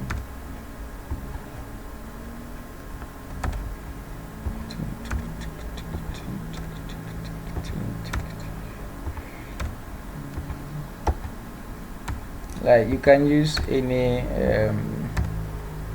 values you want to, but the question is saying we should use this one, so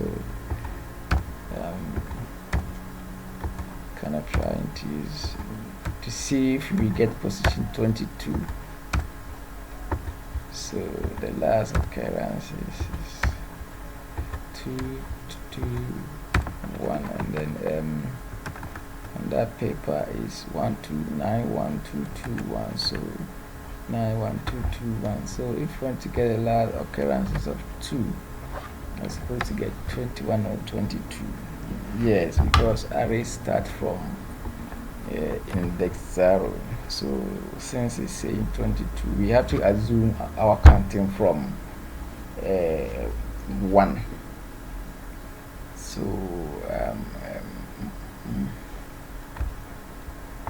let's see from here what this, if this will make sense. This didn't make sense, and what we can just do is to add 1 to it, because this counting actually starts from 0. So this is 0, this is 1, this is 2. So if we add 1 to it, we always get the correct one. So if then that means this one last occurrences will be 23. So let's change here to 1 and then try it and see. That is a 23. So the last occurrences of 0, I think 0 is just 1 in it. So if you make here 0, and then you search, it's at 0, 24. Why is it trying to go beyond where it's not told to go? Let's see 7. 7 is 17. So this location. Then let's see 3. That is 4 in it. Let's see 4. Let's see 4. 4 is 11. So 1, 2, 3, 4, 5, 6, 7, 8, 9, 10, 11. That makes sense. Now, why is it trying to if I put in 0, 0 is giving 24. Something isn't right. So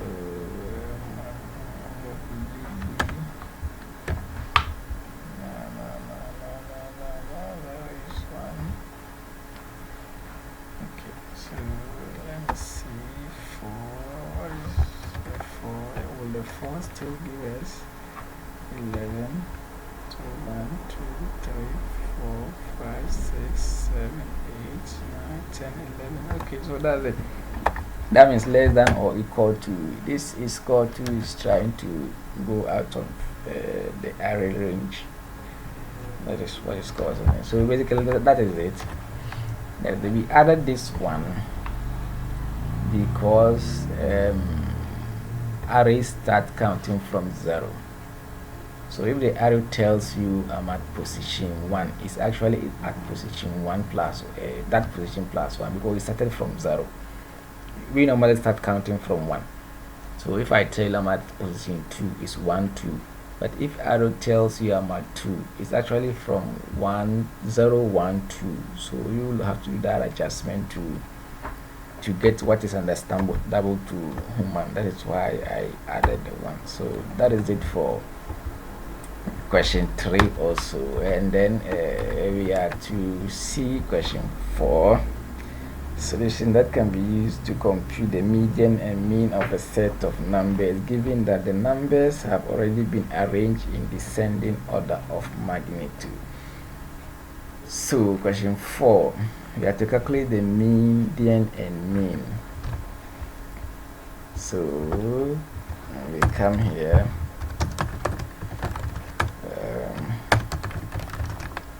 Question 4.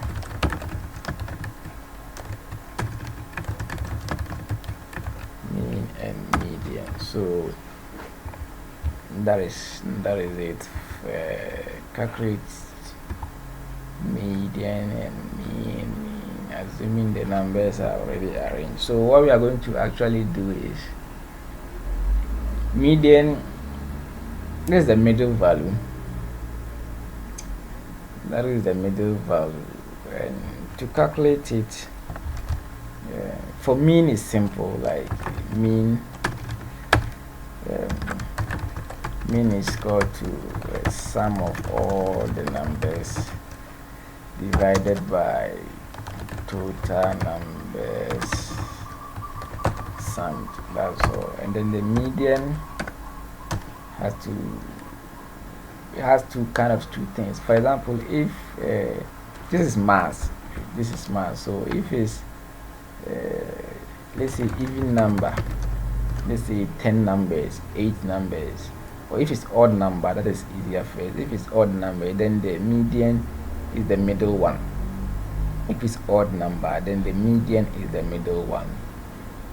That means, first of all, you have to sort it in ascending order or descending order, and the median will be the middle one. That is why he said assuming is already sorted. So we've skipped that part, and then we are only to find the number at the middle of those numbers. For example, this one, if we have to find the median, you just check. This is 1 2 3 4 5 6 7 8 9 10 11 12 13 14 15 16 17 18 19 20 21 22 23. So 10 10 20 11 11. So the number at the 12th position, that is the middle number. So let's get our list of numbers. So we think then you have numbers. So you kind of have it this way. Let's say this. Now then we see the length of the array, so that we will not look through beyond the length of the array. So int number length, which is equal to size of the numbers divided by size of numbers, and any bytes, just any of the bytes, just 1 byte divided by that, and then get the length of the array. The other programming languages, you could just say the length of your array dot, then like your array name dot length, or like the length, then you put your array name, whatever you use. But C++ is kind of some way. So this gives the size of the array. You try and get this one gives the size in byte. So it gives you the size of your array in byte. So you just divide it by the length of 1 byte, and that is how you get the size of the array, because a byte holds 1 digit, so you get the size of. So this is it. And let's see if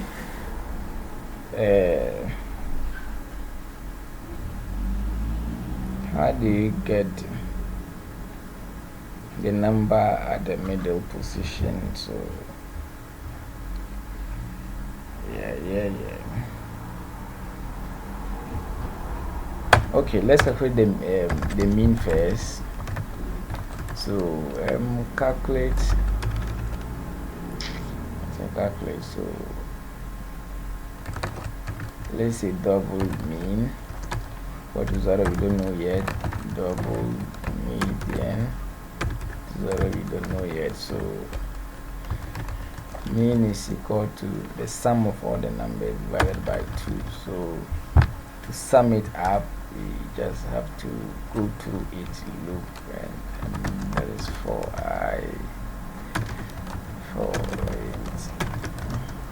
which is equal to 0, I which is less than the length of the array, and then I plus plus. So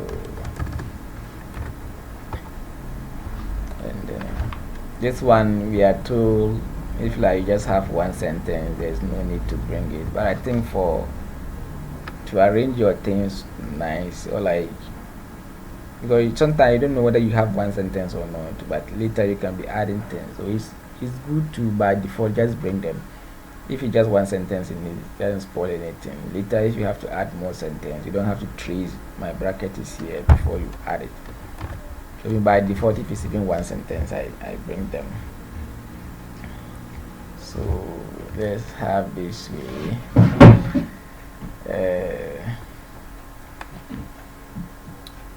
What are we even doing?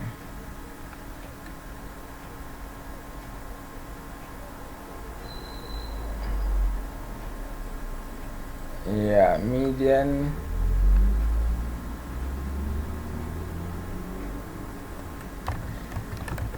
Mean.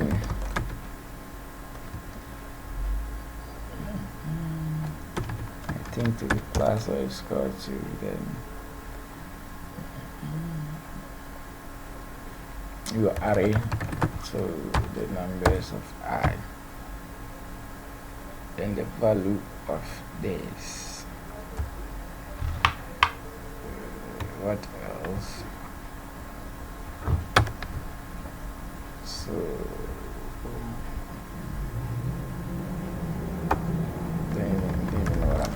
let's see the output where we are.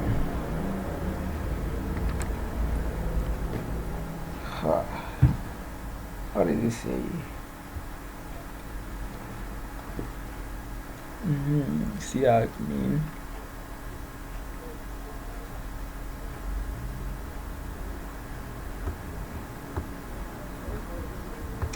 Why do this thing keep reporting?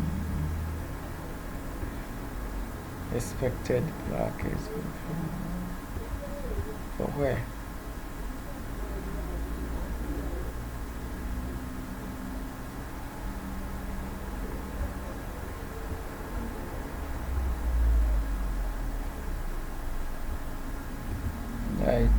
Expected at the end of the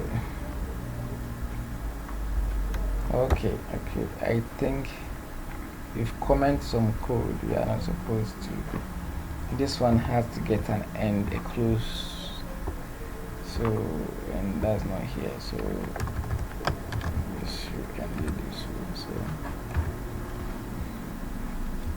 34. So let's see, if you add all this one, you get 34. So 3 plus 5 plus 6 plus 3 plus 4 plus 6 plus 7, 31. And what am I getting? 34. You are not serious. Here is the value. So again, so we have 3 plus 5 plus 6 plus 3 plus 4 plus 6 plus 7. 34. So that is a divided by the number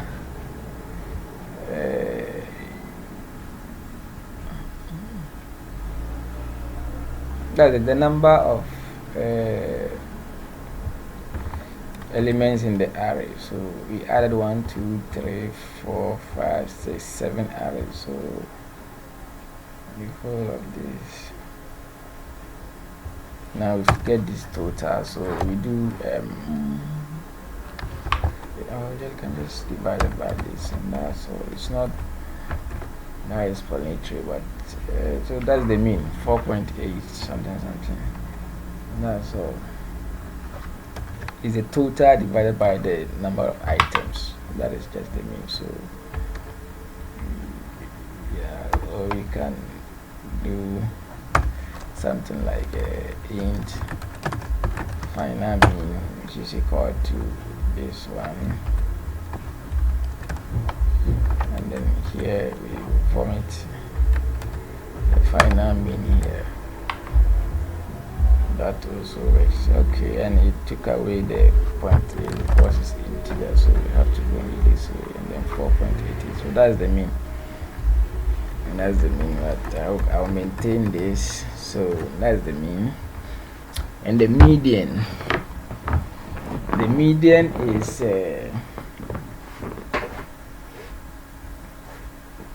yes, the middle number. So at index, if the items are odd, then the middle one is the median. If not, you have to plus the middle one and then you divide it by 2. I think I'm sure my JSS math is right. I have to calculate median and mean.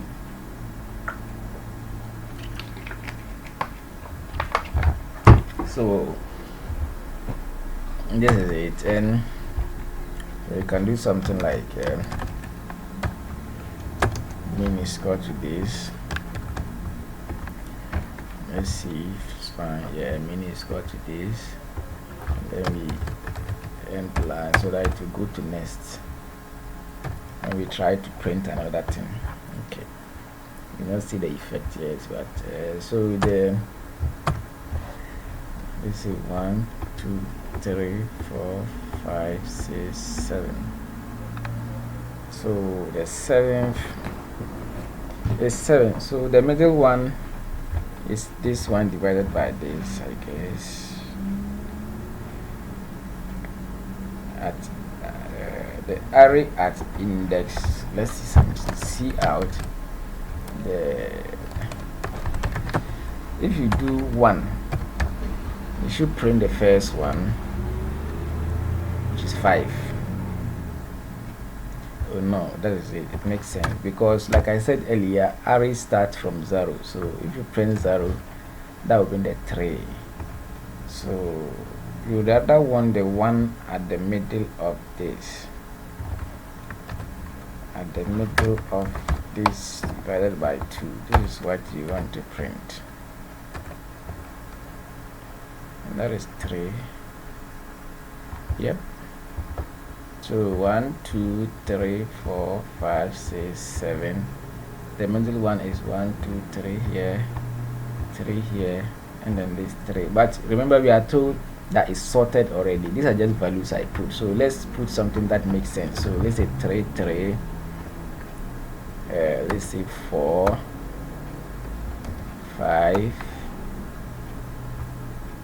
You can't have anything lower. 7, 7, 7. So 1, 2, 3, 4, 5, 6, 7.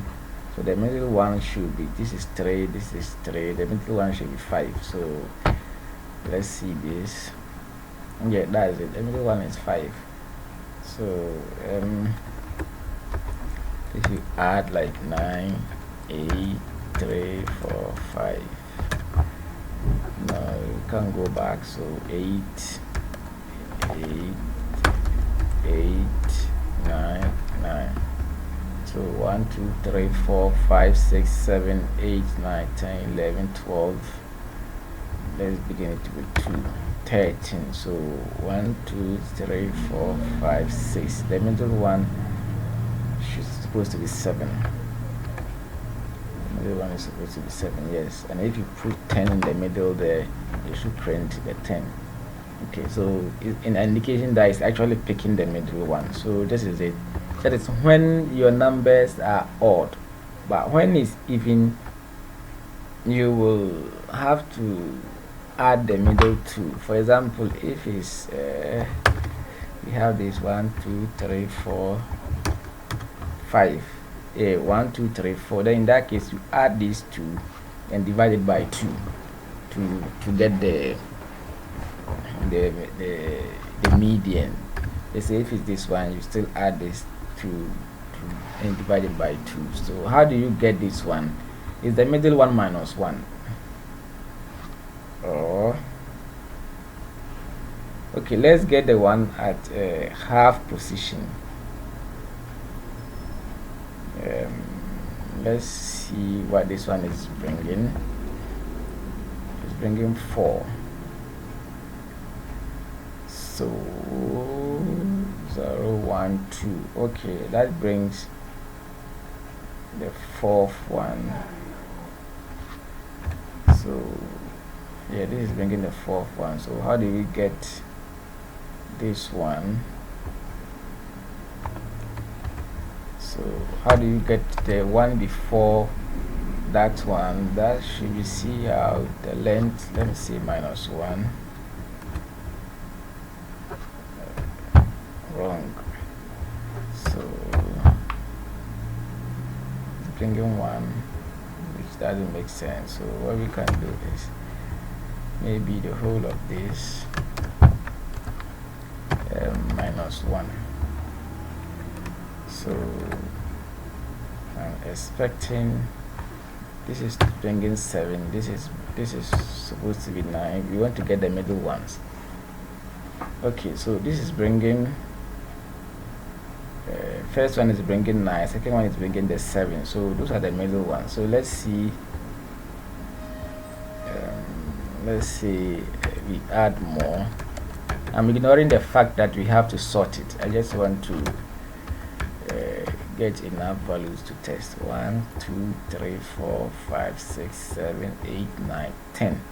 So we have 1 2 3 4 at this side, and then another 4 at this side. So we have to see 5 and 6. That's it. That's 6 and 5 is the same. The whole thing is this one has to come first. This one has to come first. So if we add 1 1 1, and then this one, the middle ones will now be 6 and 7.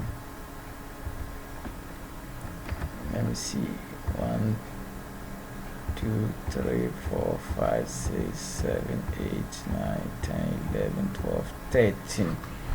So 7 7 40. So 6 6 12. No, we need one more to get even numbers. So 7 and 3. They are the middle ones. 7 and 3. So 1 2 3 4 5 6, and then here we have 1 2 3 4 5 6. So that's it. Let me add these two to see if it will switch. Yeah, so we have 3 and then 38. They are now the middle ones. So we are good to go. Let me see. Okay, so the median, before you can work out the median, you have to check the length and see. So if this length is odd, if it's odd, and that means if to check if it's odd. So if this mod 2 is 0, then it's even number. Yeah, if it's even number, so we can say, so if it's not equal to 0, then it's odd, and if it's odd, then it's simple. You just pick the middle one, see out. So, and if it's not odd, then it's even. So we say else. We then just put this one in. So then I hope she saw it. Maybe a bit of formatting here, and then that's all. So the mean is 14, and then the median is 3. So 1, 2, 3. Now let's start from small numbers that we know.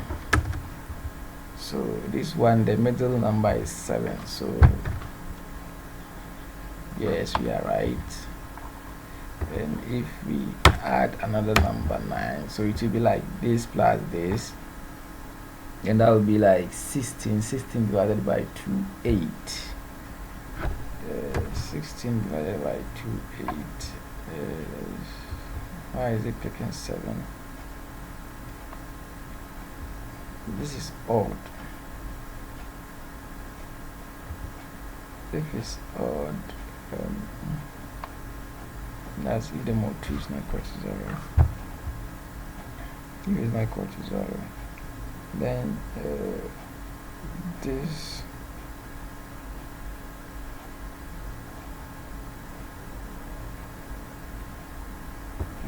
is not equal to 0. It is this. See how this plus this, the whole of this divided by 2 divided by 2.0, and I did the 0.0 just for integer division's sake. So 7.0, why is this thing still saying 7.0? And if it is this, then we just need this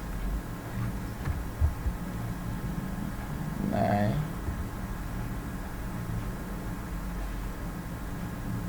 So the length is 4. 4 mod 2 is 0. So if it's 0, you just print this one. If it's 4 mod 2 is 0, so 0, we just print this one. No, I'm an idiot. I think I have to change them. If it's odd, if it's equal to 0, if the modulo of a number is 0, then that number is even number. So, and if it's even number, you need the 2 middle numbers and add. So I'm idiot. I've changed them. I think it's this way.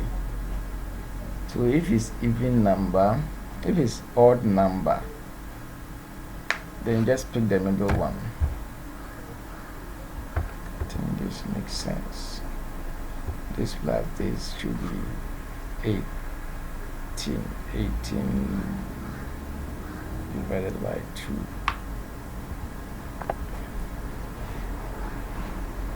Okay, let's add these 2 and see. It is now even number, so the middle one is 9. Definitely this one, you all know the answer. It can't fool us. So 9. What's in it? Let's see if the middle is 0. This still in the 0. Yes, it's 0 because we are not considering sorting, so it will just pick the. This is the middle one. It's working all right. Now the challenge is if it's for odd number. I mean, this is working. So if it's odd number,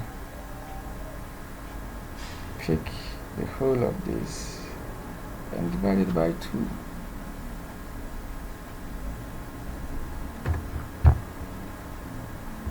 So this plus this is 10. So 10 divided by 2 is 5. Okay. So and then this is 15. So that will be 16. 16 divided by 2. That should give you 8. Yeah, that is right. So let's say here is 20. So 20 divided by that should give you 10.5. Okay, that is fine. So that is all. It's working, so we can add a whole lot of them, and then 5 1 1 1. I'm skipping the formatting. So 17, the mean is this. So that is let's see this value. It's given 17. So 1 2 3 4 5 6 7 8 9 10. So 1 2 3 4. 1 2 3 4. This one 2 should go. So this plus this, that is 34. 34 divided by 2. 34 divided by 2, that is 17. So perfect. So that is it for question, which of them? Question 4. That means we are done with question 4, and that is it here. So up to here we can comment it. We are now going to question 5, and I'm getting tired already. So devise a computer solution that reads in a positive integer n, and then we print the sum of the first n even numbers, and then the sum of the first odd numbers. This one there, you can do it quick. So it's 5.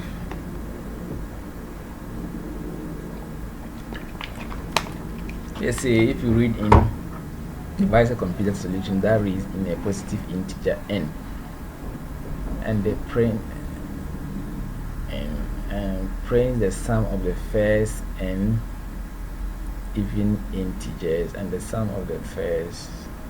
So let's get the number. So we have on question 5.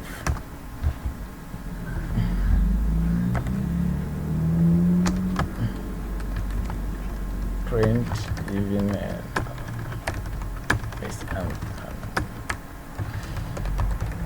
odd numbers, getting integers input. So let's see. I think that will still have to do with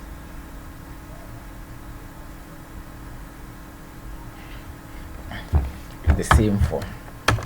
So for int I, which is equal to 0, I which is less than is equal to the number we want to print. Let's say for example we want 10, and then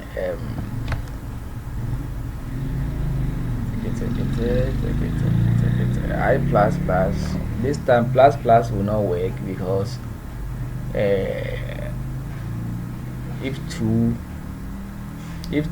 is an integer, 3 is not an integer, it's 4. That is like if 2 is an odd number, 3 will not be, or like if 2 is an even number, 3 is not, it's 4. If 4 is an odd number, 5 is not. So if you do plus 1 1, it will not work. It has to be plus 2. It should jump when adding the numbers. So and okay, let's see what happens. So we have I.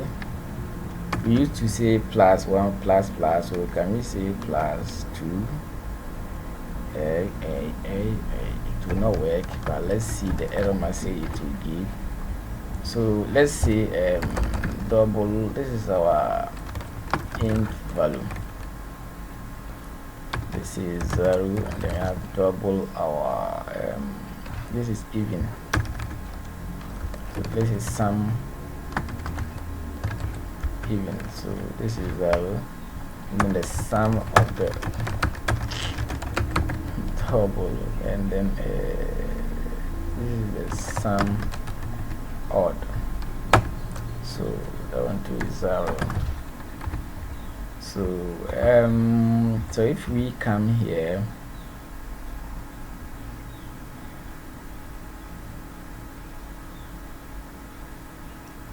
even number will be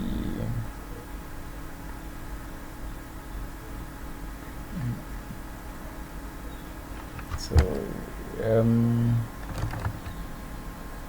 even sum, or is sum even, and plus is equal to, meaning you add and then push it, that's what the plus and it's equal to mean. So we'll have it this way. I think that's all. And then see out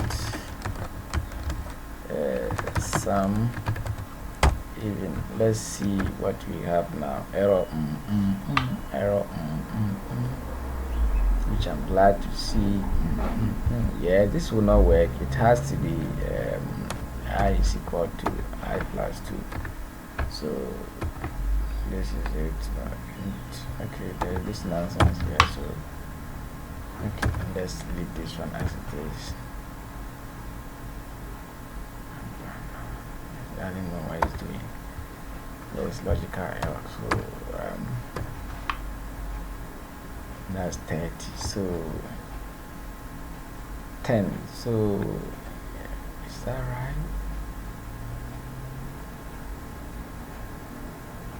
If you pick the values, if you pick 10, all even numbers up to 10,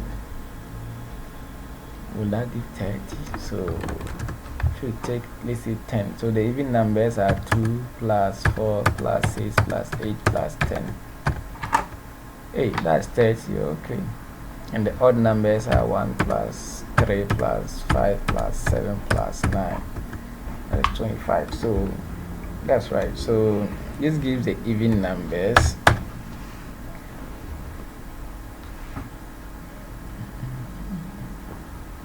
So how do we get the odd numbers? If you start here from 1, that will give odd numbers. So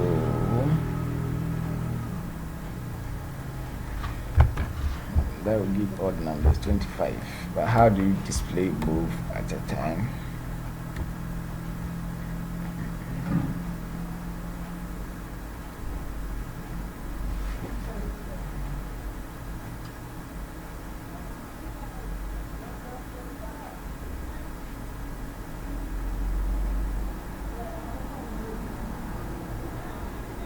Okay, so if you start from 0, that gives an even number. So the odd number, I should actually start from 1.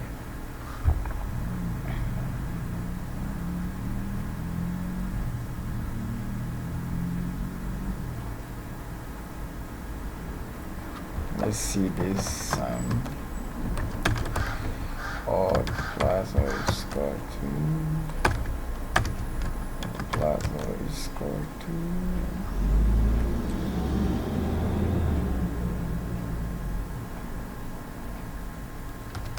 I cannot get it in. See out some error. Is it 36?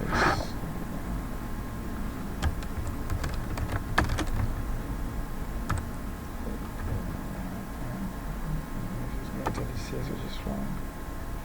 So how do you get this?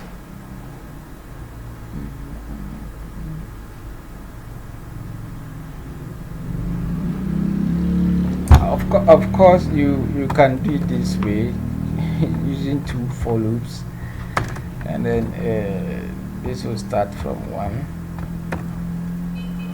and then this will rather be here now, and then that's it. It should work. It should give you 25. It should give you 30. But I'm trying to see if I can put like the 2 in one for loop. So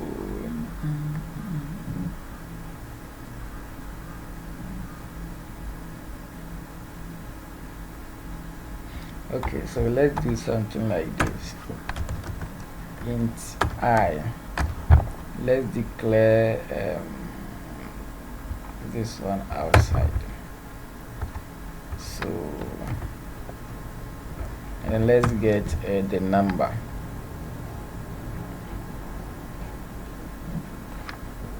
What am I even doing?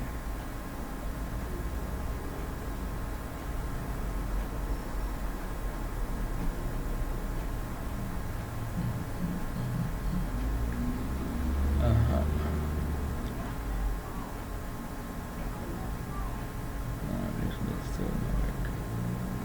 That to do something like to check the number the person is entering. So like int number which is equal to 10. And then I say if number mode 2 is equal to 0, then it's odd number, but you don't need a number for anything. Just the counter we want to use. If it's equal to 0, then let me say I is number is equal to 0.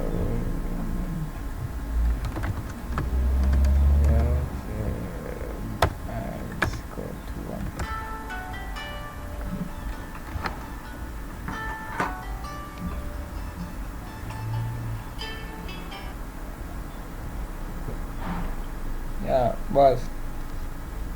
I did fine. Yes. No, I'm still there. Yes.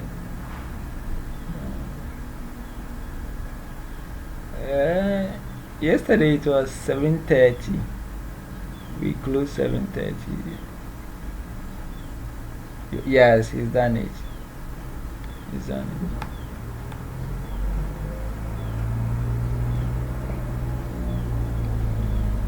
Okay. Yesterday I took it home, but today I'll call Mr. Evans after to come for it. Okay. Bye.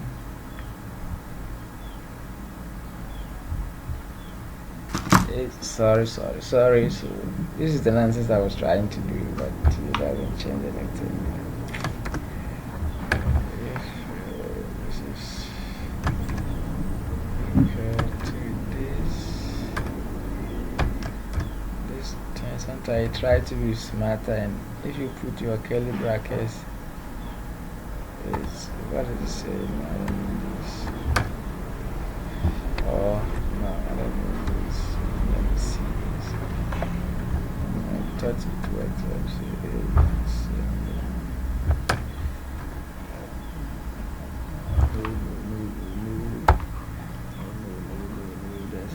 the odd is you don't need this, so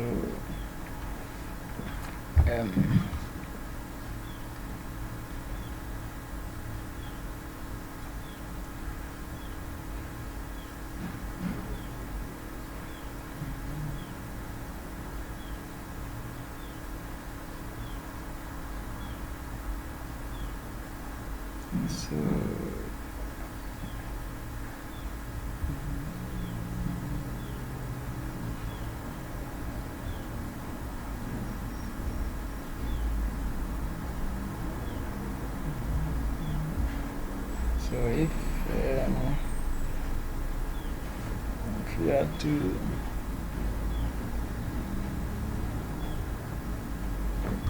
this one is not working, so I know it won't work. I don't know why I was even doing this. So this is it.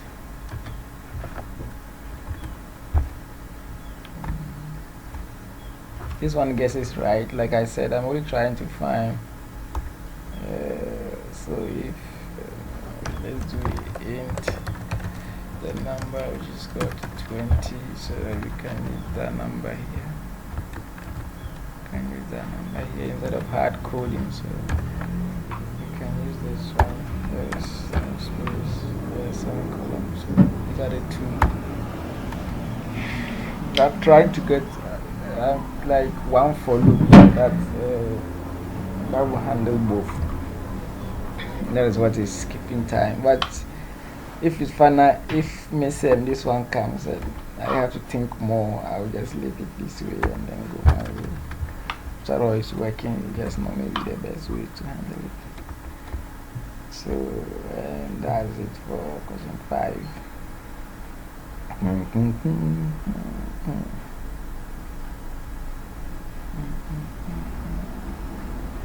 me see. What is the question?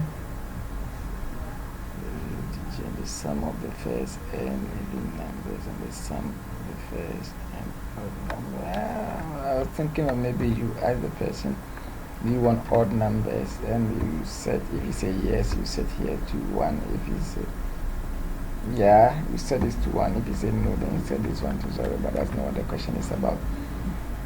Hey, let's go. If you get the answer, we'll come back to it. So if you get a correct answer, because like or the efficient answer, this one works. So that is it. Let's go to C. Rather than a computer solution that can be used to count the number of times a particular digit appears in an integer input. Integer input. You may assume that there is an operator that returns the remainder when one integer is divided by another and has a syntax A, B, B, B, where B, B, B, B, B, B, B. I think this has to do with something like this. This one we did, let's say 2. That was the last position of 2, and then we got it. But this time around, what we want to do is, how many times can you find 2 in this? How many times can you find 2 with this? But it's not array, it's saying integer number, so we can use array. Will have been straightforward, but we can use, it says integer number, saying integer number, a particular appears in an integer number. So let's see, that's question 6.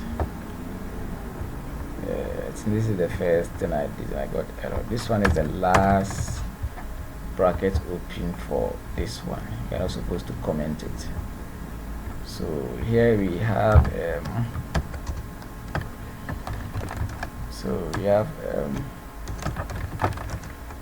question 6. So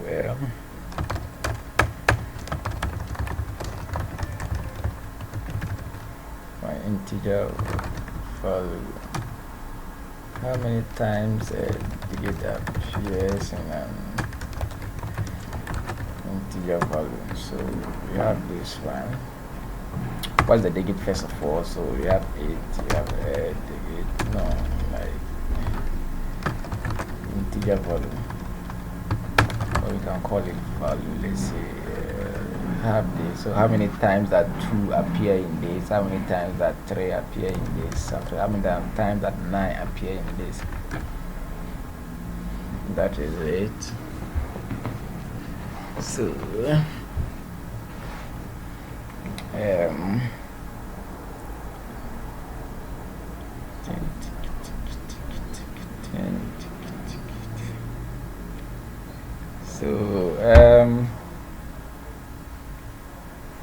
and then he's giving a clue that we should use using modulo.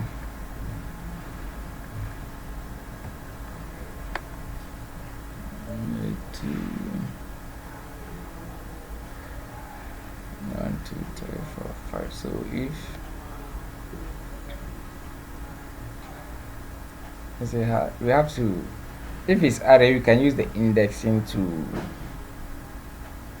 check the number. Is index 1, 2. Let's say if you want to find 2, so let's say integrate is equals to 2. So if it's array, you just I think string. If string 2, you can go through, but this one is saying integer, and it's giving a clue for us to use modulo.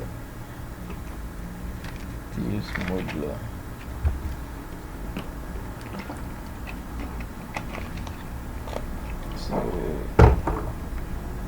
10 10 10 10. What are we supposed to do?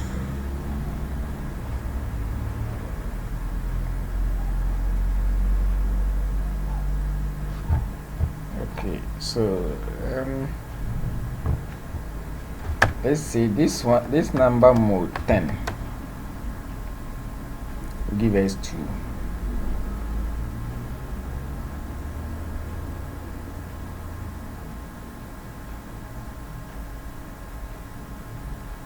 This one mode 10 will give us 2. So we can pick the mode 10 of this and then check if that is equal to what we want. Then we increase a counter, like we found 1. Then we go to the second one, we check it, is it 2?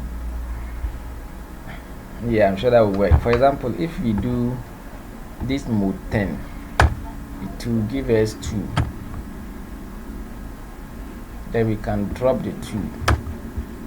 Then we do this number mode 10 will give us 3. Then after finding, we can drop the 3, and then we check this one mode 10, that will give us 2.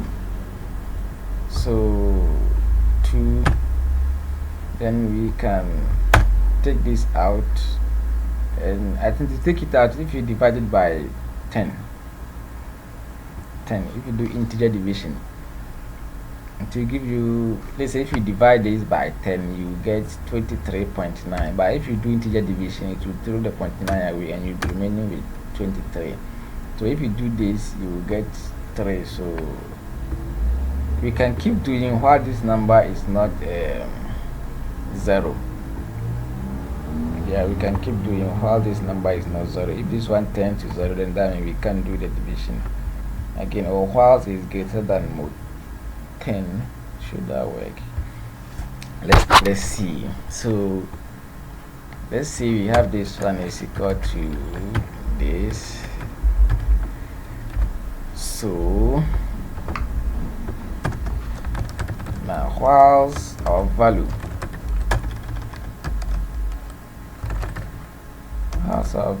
is greater than 0, so what we want to do is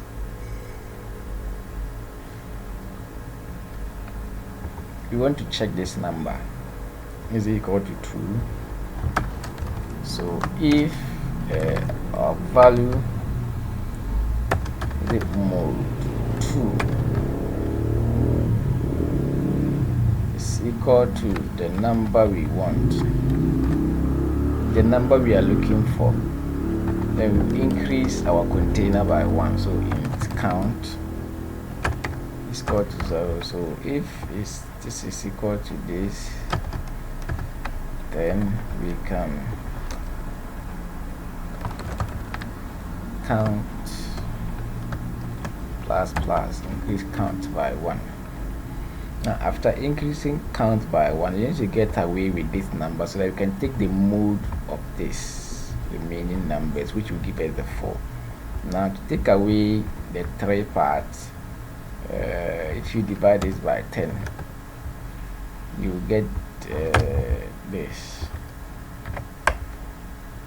And if, since it's integer, this will automatically be thrown away, and then we will get it that way. So this is it. So after increasing the counter,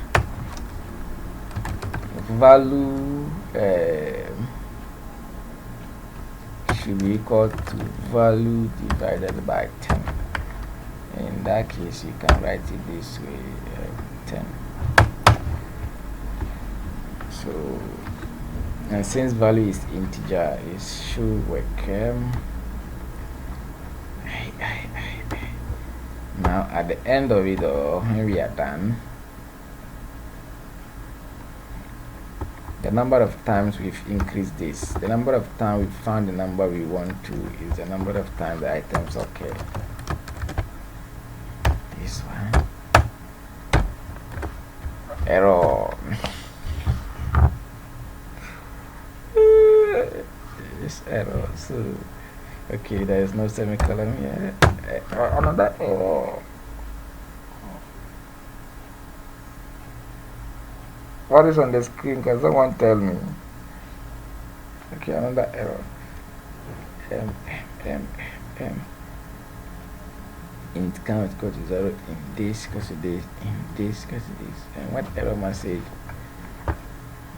Let's see. Report. Whilst was not while.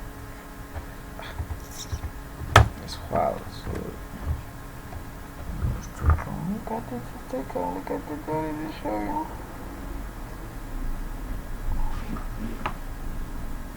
Nothing is showing, that means loop condition, there's problem with it.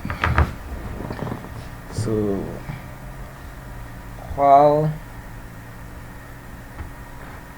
is it greater than 0? So while I should use less than 0 and see what happens. 0.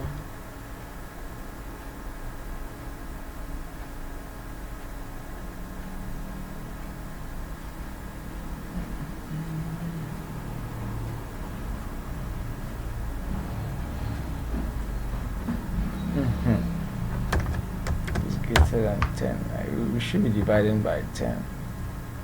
Pass mode 10 is equal to the number we are talking of.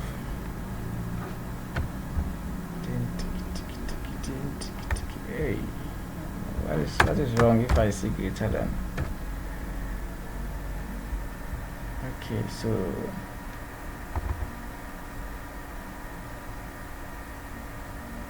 while this is greater than this.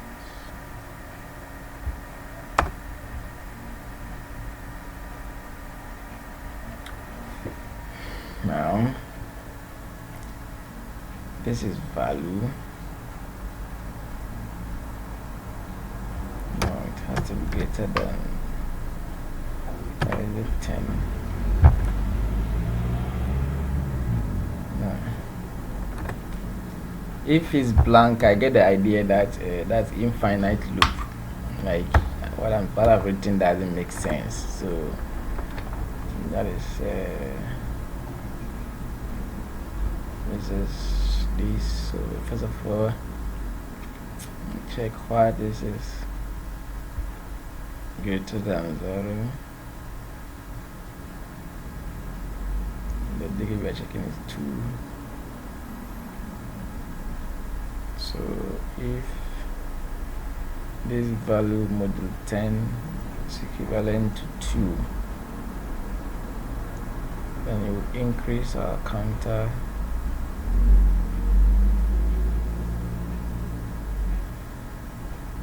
and then we will divide. Oh, this has to be here.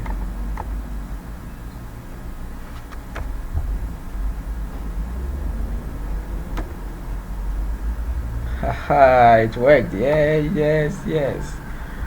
It got stuck here because it was here. But whether you count it or you don't count it, like whether the value you find is what you are searching for or not, you still have to continue on. And to continue is the division. So this one is what locked it. So this is it. 2 appear. The number of times is 2. The number of times 3 appear. Don't disgrace me. Tell me it's 1 for God's sake. So it's 1. So that is it. So if you add and you want to see the number of times 2 appear 2 times. No, it's not 2 times, and the reason is simple. 1 2 3 1 2 3 1 2 3. Okay, it's bigger than 2 billion. Integer takes around up to 13.4 something billion. Int maximum value C++. So int maximum, I can see the figure I'm looking at, 2.14. so this figure is big, so let me make it 1. So you kind of feel like let's take away this and then make this one 1. So then 2 appears in it 3 times 1 2 3, and then 1 appears in it, I think the same Then 2 times 1 appears 1, 2, 3. 1, no, my program, you are not correct. 1, 2, 3. 1 appears 3 times. Why is it? And then why 2? 2 appears 3 times. 1, 2, 3. 1, 2, 3. That's million. 1, 2, 3. And why? Let me see. 2 appears 3 times. Let me bring the 1 to the side and see. 1 appears 2 times.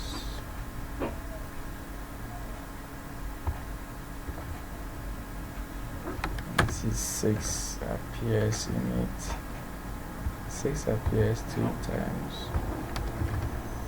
6, 6, then add more 6. 6 appears in it 4 times. But why is 1 not showing? 1 appears 3 times. If 1 comes at the end, 1 should appear 4 times. 1 should appear 2 times. This guy is sick. 1 appears 1 time. 1 appears 1 time. No. My program is sick. Has to go to hospital. So this is not right. What are we looking at? 1 appears 3 times. Oh, I was checking something else. So 4 appears 2 times. And if I add another 1, I have to change here to 1 to check for 1. That's what I was not doing right. So 1 appears 4 times. 1, 2, 3, 4. That's it. And that's it. If I change it all to 1, 2, 3, 4, 5, 1 appears plenty times. 6 times. And 1, 2, 1, 2, 3, 4, 5, 6, 7. So 1, 2, 3, 4, 5, 6, 7, 8, 9. There is 3, 2, 3, 1, 2, 3, 1, 2, 3. There is 3, 3, 3. There is, it's not even up to 1 billion, so 5. 1 appears 1, 2, 3, 4, 5, 6. Why greater than 0? Okay, let me see 0 here. 1 appears 7 times. 1, 2, 3, 4, 5, 6, 7. Okay, so it was this condition greater than 10. It should be 0. So 1 appears 7 times.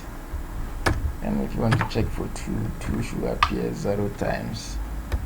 That makes sense. 4 here. So, and then we change here to 4. So 4 appear 2 times. So that is it for this question 2. You can allow the user to input those numbers. So in that case, you only say cout, enter your integer, enter any integer value, then have cin, and then you have this will be the value, and then cout you say enter a digit 32, number of times it appears in, let's see the value you enter.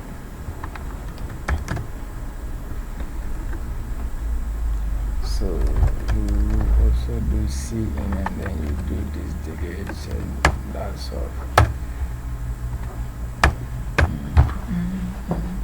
So enter the gate, so you can have this one. Enter the number of enter a digit to check the number of times it appears in this. So I want to check how many times 2 appears in that, and then 2 appears 3 times. I think this one can be something like this. Appears in yes, so here should be appears in this. So and it says see out. So if we come here, we can see your number, this one appears this number of times in your value in this. So this is a bit formatting, it's okay. So enter a number, let's say we enter a digit to check the number of times. So let's say 3. We're going to check how many times 3 appear in this, and yeah, we can type 3. So 3 appears 3 times in idiot. Let me see the value.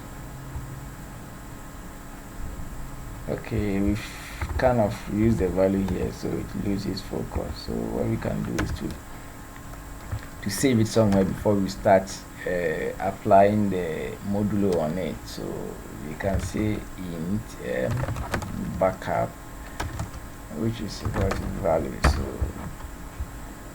we can use the backup here. That's also the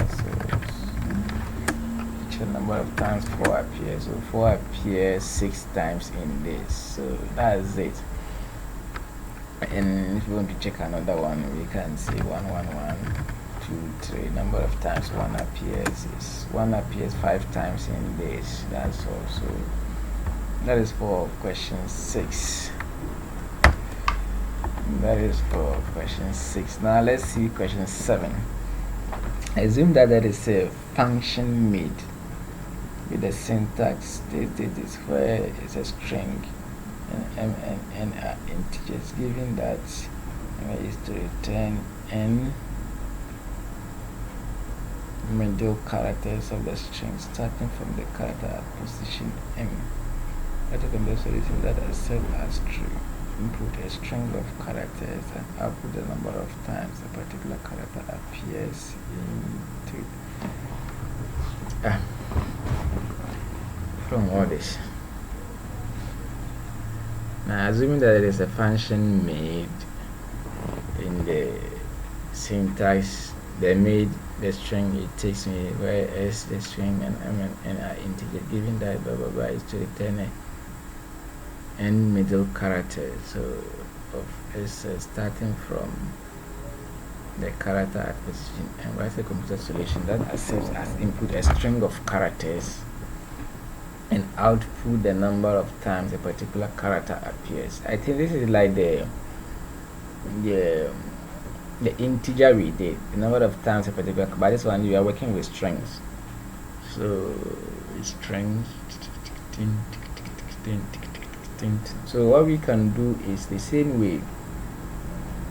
If let's say you want to see how many times k appears in Kaunda, we will cut let's say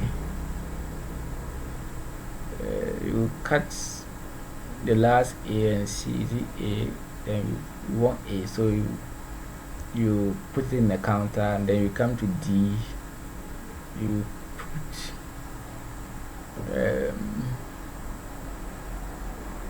yeah, something like that. Let's see how to work with strings and to work with strings. So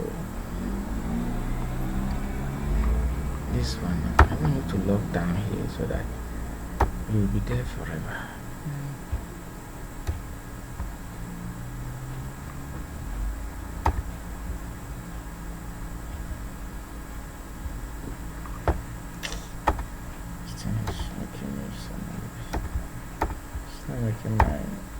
do glory.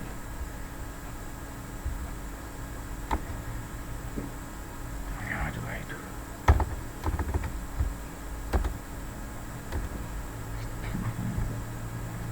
So that is question 7.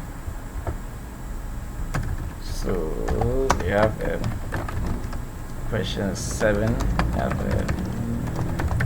number of times character appears in a string. So let's see something. Let's see our character is string s, which is equal to hello. So see out. Let's see if that function works. Made. Where do we get that made? Yeah, assuming that there is a function made with the syntax there, so that means see out as. So let's see what this gives us. Error.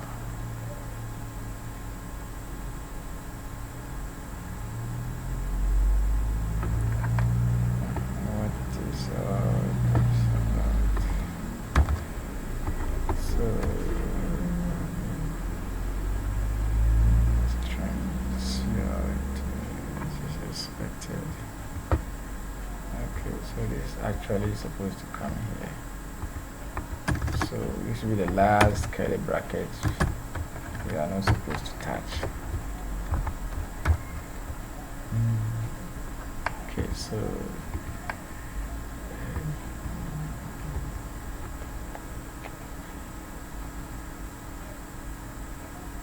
can this one be treated as an array? They are pushing us to use some mid function, and I can't see why. Let's see here. Mid function in C++.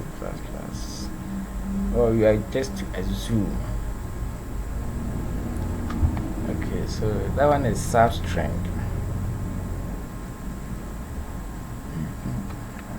Substring. How to get a substring?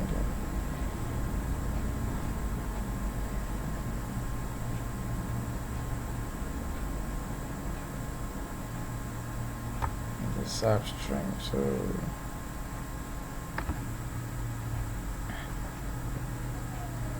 this is a string.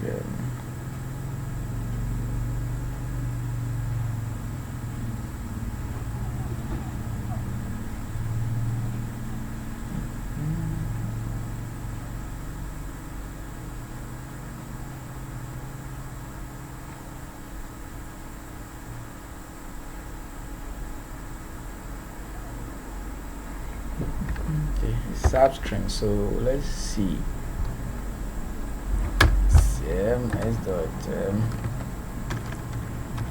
S dot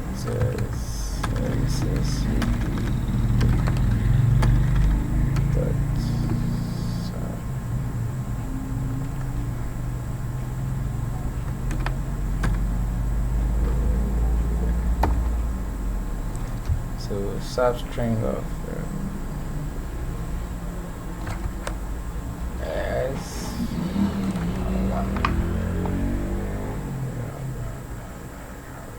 let's put this in another variable. Compressing so strings are not mutable. So C, which is equal to is the substring of this. You can print out C. So error.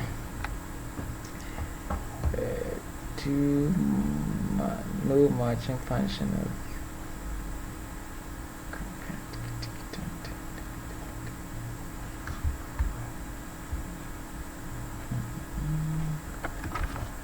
let's see this one. Just need two variables. So okay, to work on it. So okay, so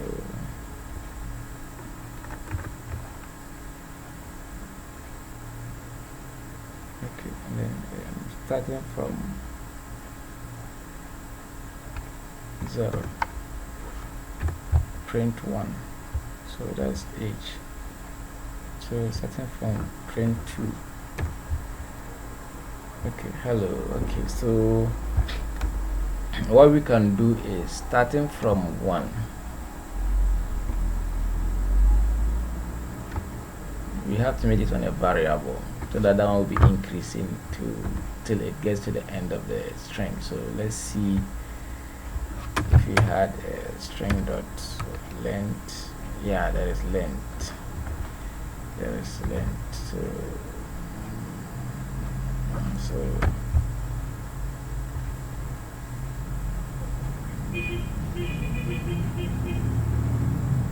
let's say invalid conversion from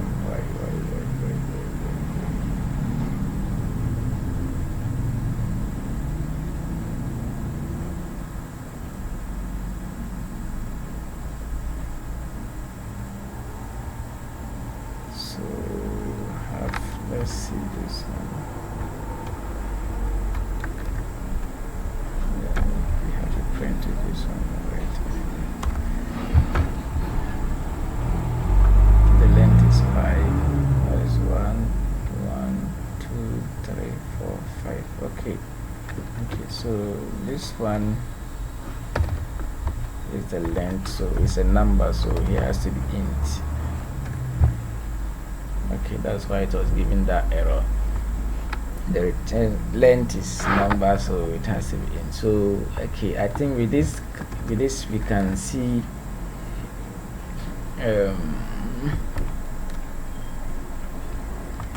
so let's say for int I, which is equal to 0, I is less than is equal to s dot length, then comma, then we have I plus plus. So then we will have our counter here.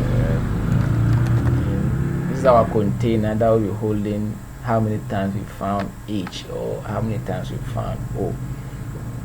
Just hope this one works. So starting is 0. So so if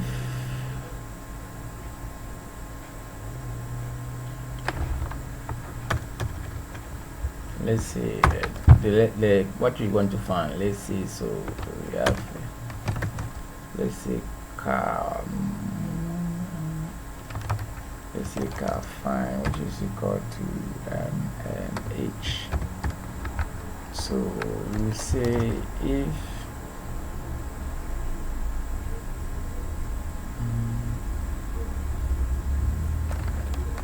s dot sub string starting from 0 and then a counter of I. So if this is equivalent to what we want to find, so if this is equivalent to what we want to find, then our count will increase our count. So see out this time around, yeah. See out in count. I know it's error. Let me get water to cool my heart first. It doesn't look like I'm making much sense. Error. Oh, no match for operator. Blah blah blah blah blah blah blah.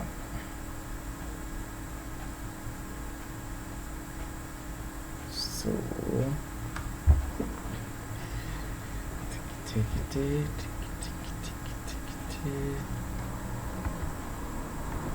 So let me see, let me print this one out to make it clearer. So I'll say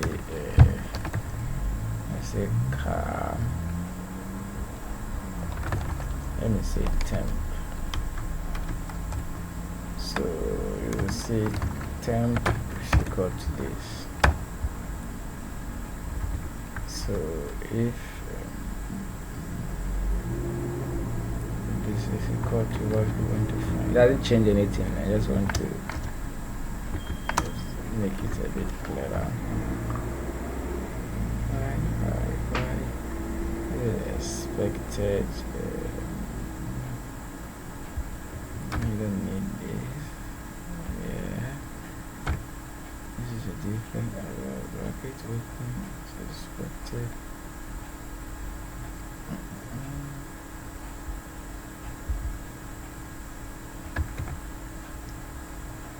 It says bracket open is expected. What bracket open is expected? This one is closed. This one is closed. This one is closed. Bracket open is expected.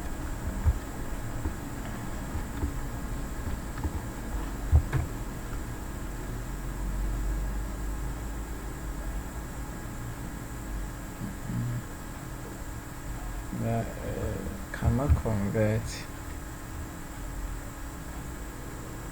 string to car. So what are you guys talking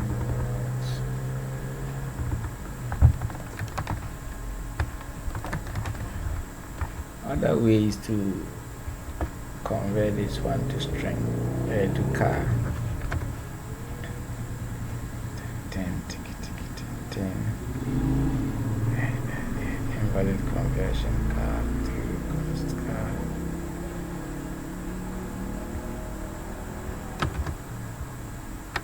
That's H.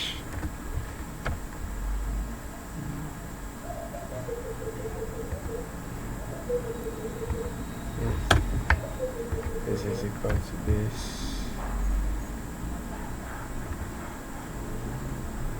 How many times that H appears? How many times that L appears?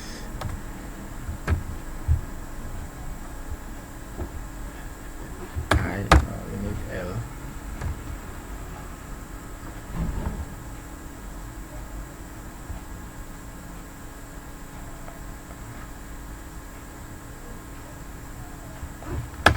How come H got 1?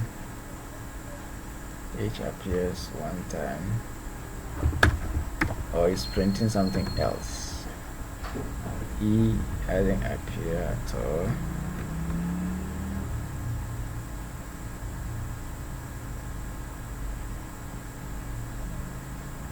Let me see if you begin with K. K doesn't appear at all. Okay, we make here K. So K appear once. K will still appear 1.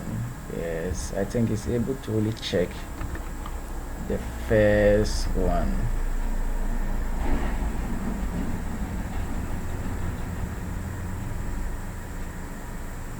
So if it's equal to this, keep the counter. And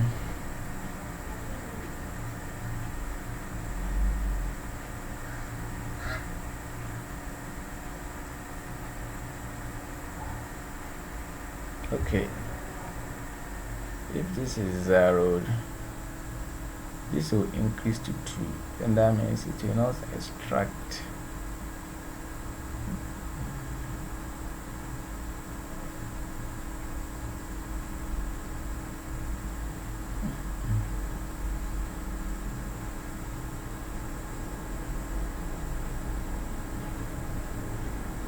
Yes, makes sense. So let's see. In T is equal to 0.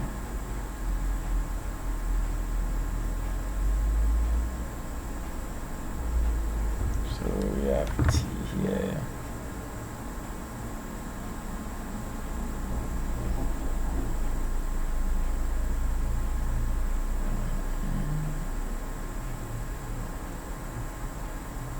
So we have this one here, T.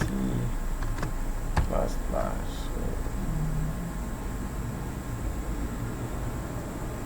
So here will be 1.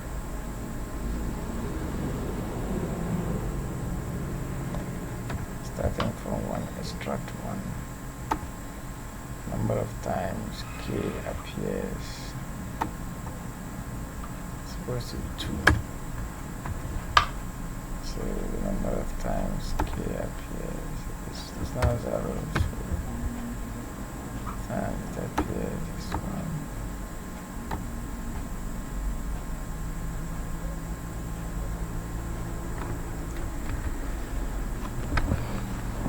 The whole thing I'm trying to do is like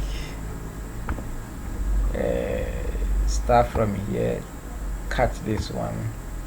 Now check if that is what you want to. If that is it, increase your counter 1. If that's not it, move to the next position 1 and cut 1. Compare if that is it. So that is just what I'm trying to do. Yeah.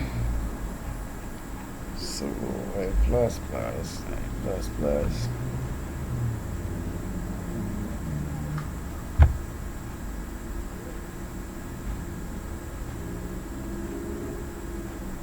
And I think I saw find also.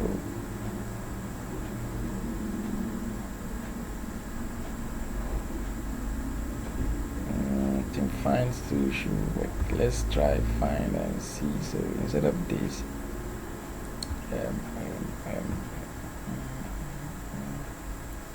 so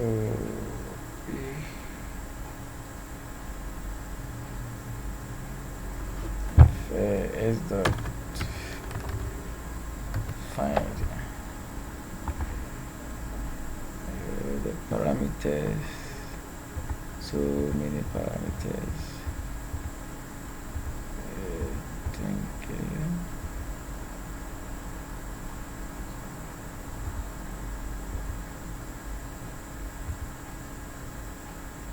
okay, so I think we can put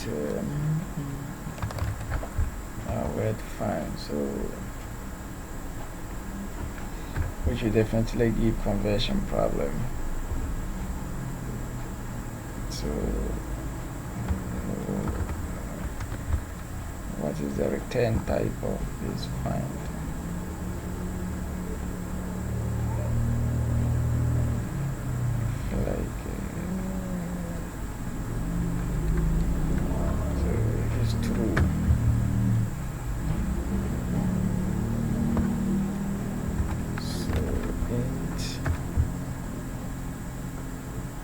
What are we finding? We are finding K.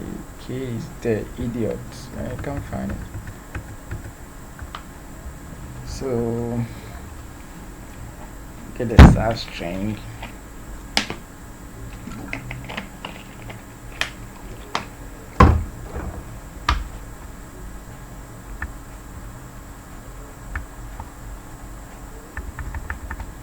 Okay, let's see if we can Google this out.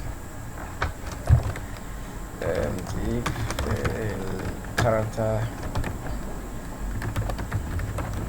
this string C++, to check if a string contains a car. So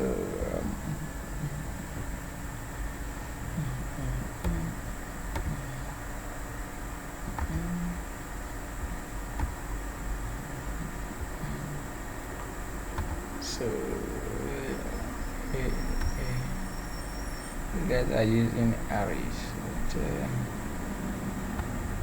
if that's fine. String but fine.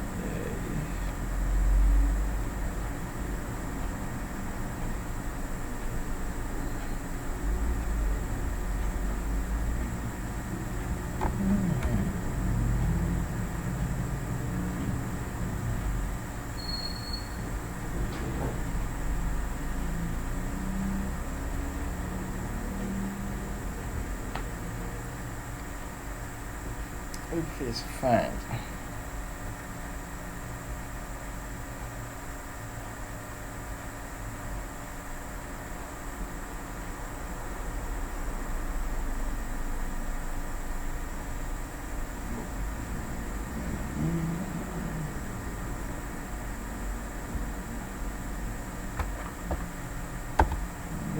say if a string contains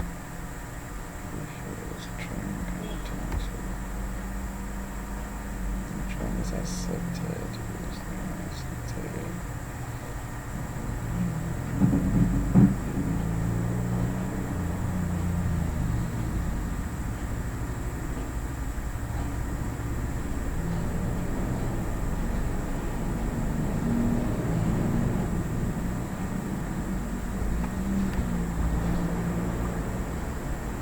No, what did I type?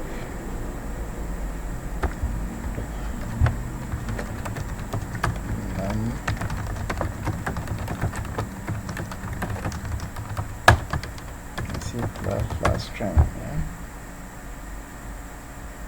Okay, this is C++ string. So let's see this. Blah blah blah. You want to see count for each C. This is pseudocode count.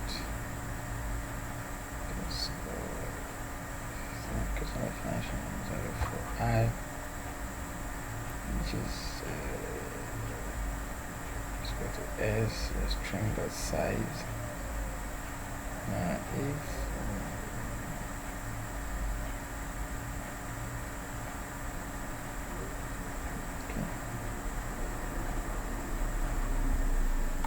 they treated the string as array.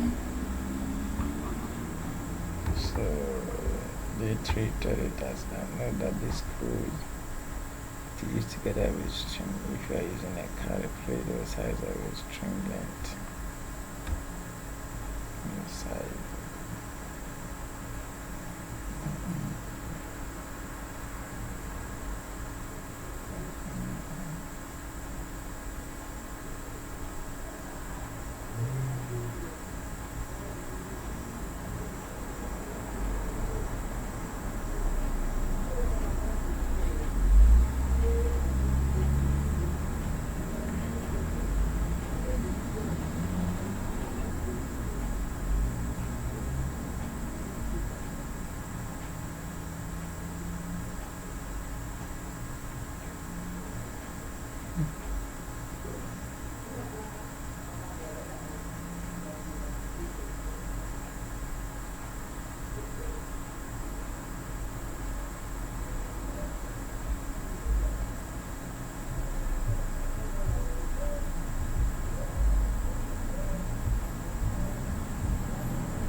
They are treating it as an array or that index was here. So where substring. The problem is how to use this substring. The computer solution.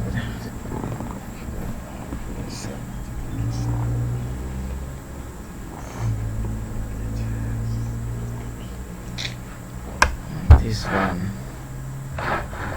10 take it in right down a computer page 6 o'clock. Seriously,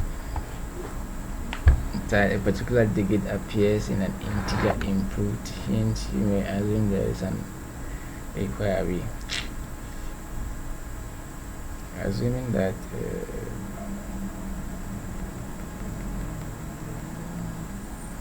computer solution that accepts as input a string of characters and output the number of times a particular character appears in the input. The number of times a character appears. So it's made. If I look at this thing, well, it should be able to work. So let me see. Here is substring. The next loop here will be 1. So it will put it. The next loop here will be 2. So it will try to start from 0 and extract 2, which is not the key I want. So this will not work. It's good this one is incrementing, but this shouldn't stay at 0. This shouldn't stay at 0.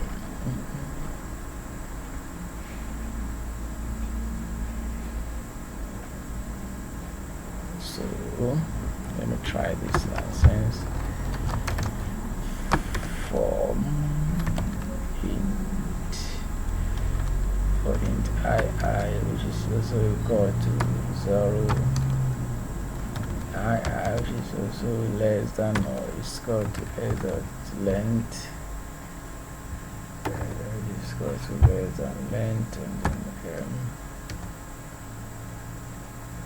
I plus plus. So then we can, this one is not needed. Then we can copy this one here, and then here will be I. So if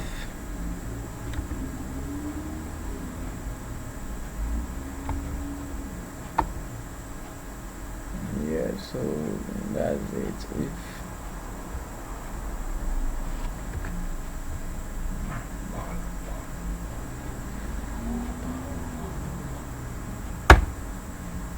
not of 8, 1, 2, 3, 4, 5, 6, 7, let's see this one. 2, it's 2. Where did that 2 came from? And then K 13. This thing is very funny. It's producing. Where is it getting the 13 from?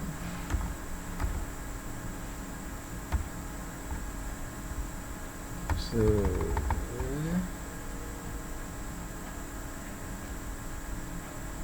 can't.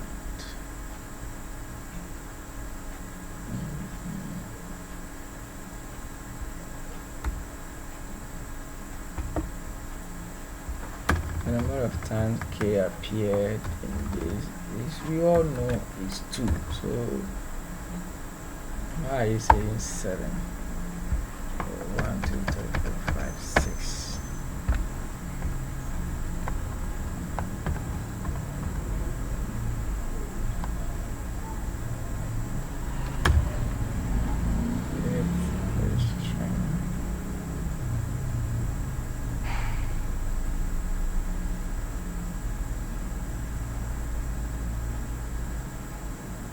Let me see, this is 0.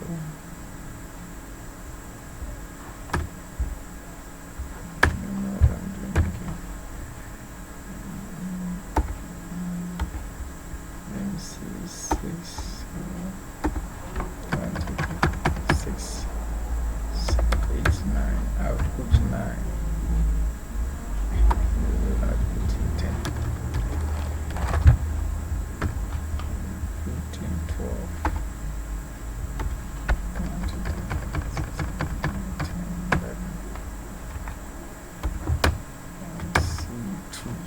Output 1. Okay, so 3 output 2.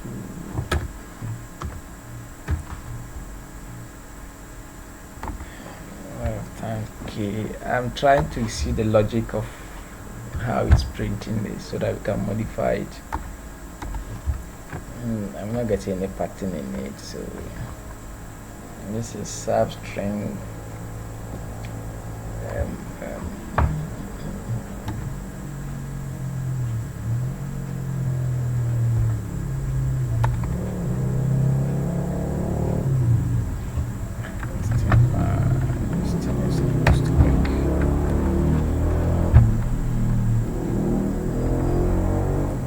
How many times that K appear in this? The K is, yeah, but if K comes first, it will get K.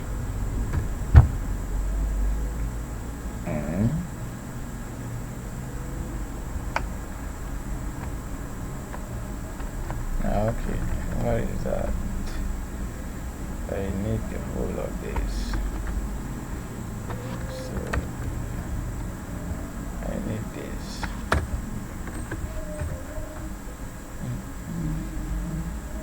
I is not declared, so 0. So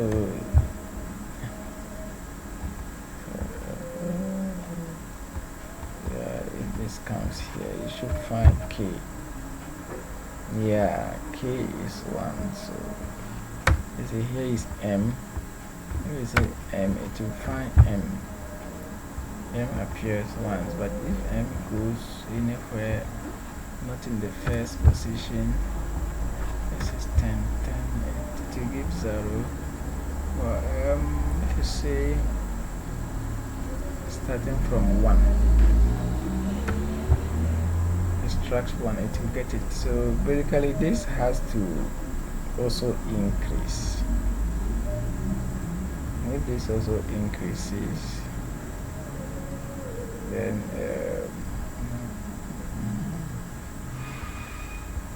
to get it. So let's see, int t or int t, which is equal to, this is starting is 0. So let's say t. So t is 0. So if t is 1, should get it for us. So that is full screen. Full screen control 11. We still don't want to go away. So that is it. Come here. So you have to just find a way. And I wonder why so if it's this, I should increase. Then you increase. Then increase t plus plus. Nice.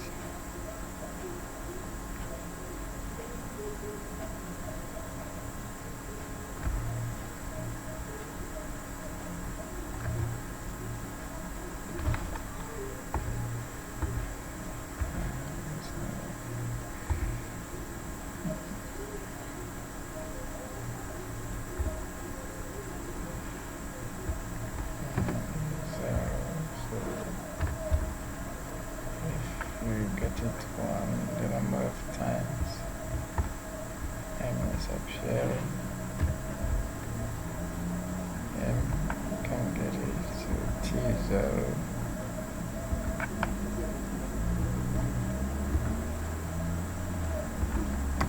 Cut off this one, you get it 1. So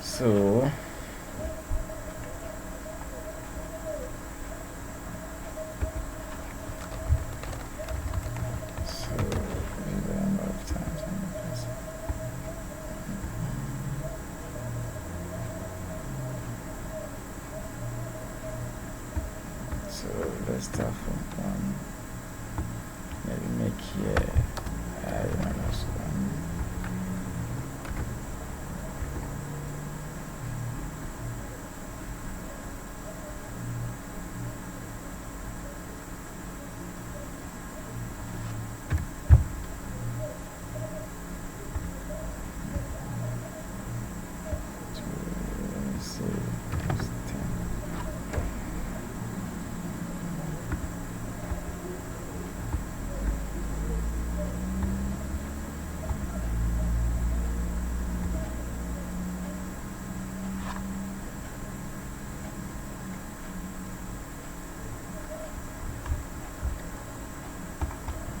So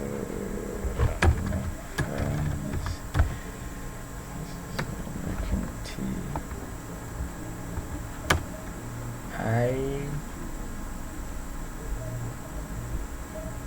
Starting from 1.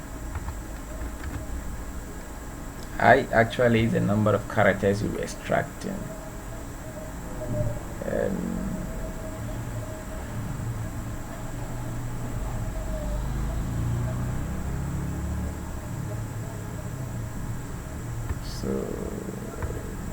show you the number of characters.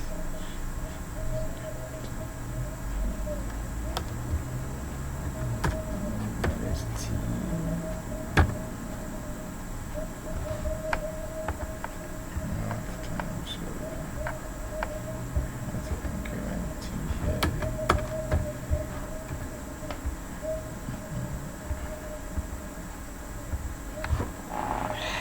This thing is taking my time.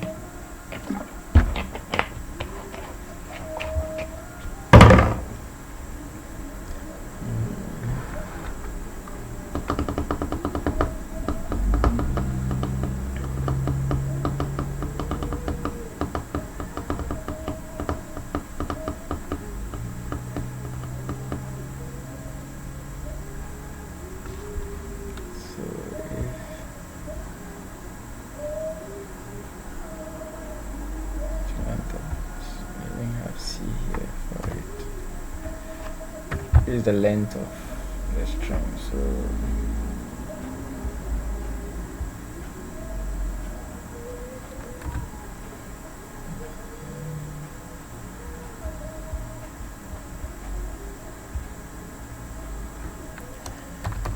the number of time a string character appears in a string.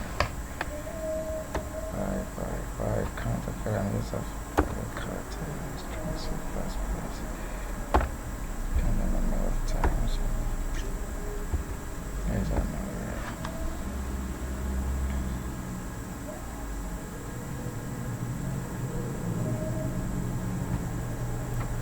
This is it for R as integer is less than or is less than. For I as integer.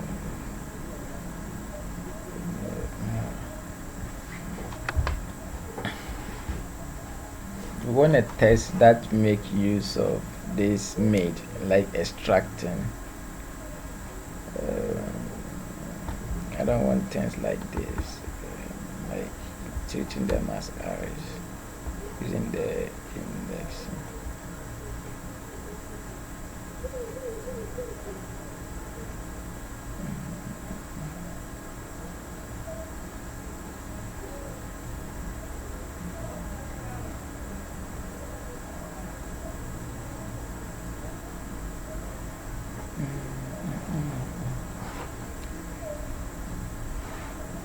Zero, then you must go else out.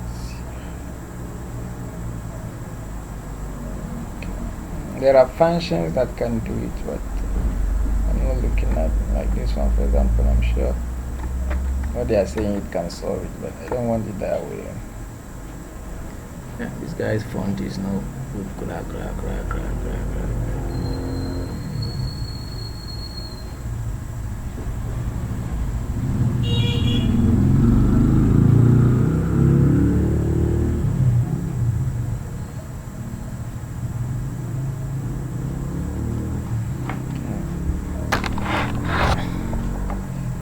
I've seen this one too here, the one that uses some functions, the begin and the end.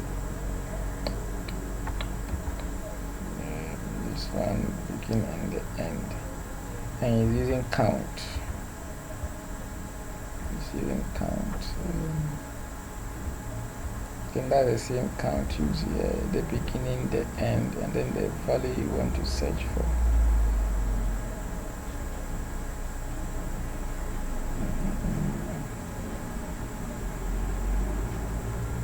So beginning and then the count you want to search for. Okay, in this case, here will have been the mid. Okay, so let's see something like where are we? So this is the string, and then like right from here, this I can just comment this name says this one is string, so we have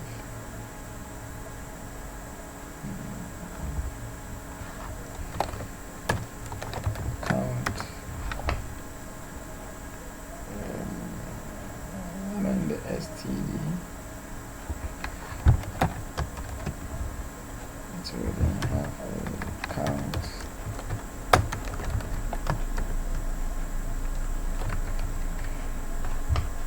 s dot begin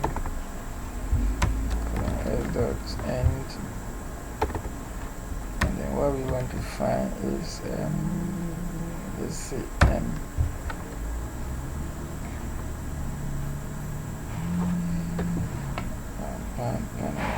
count is not any more of the std type.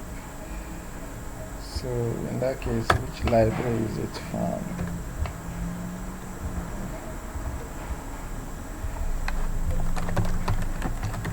Count header C++.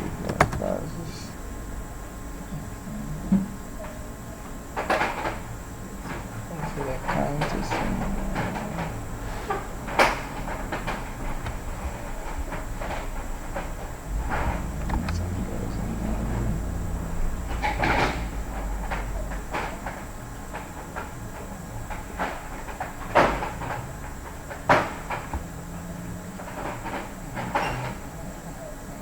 that is in the algorithm header. So just have to come here.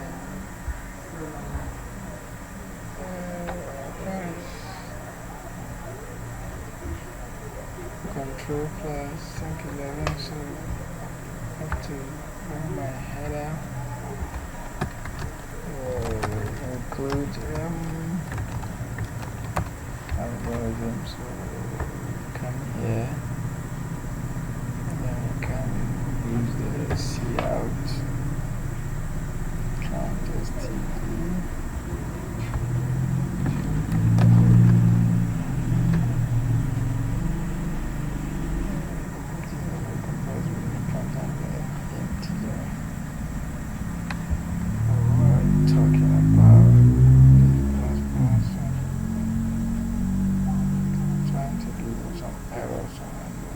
Go away with your class. I don't need it.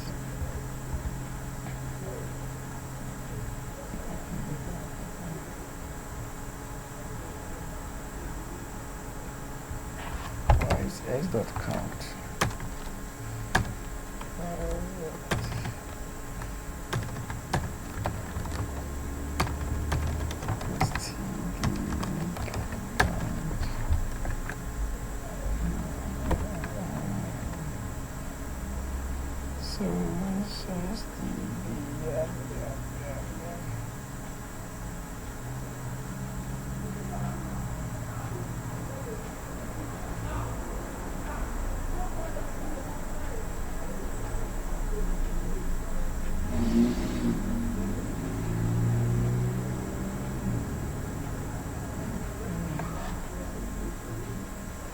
Okay, they are not using they are using vectors. They are using vector. No, we don't want that method. It definitely has to be some way around it. Here. Where are we? Where is it? Here.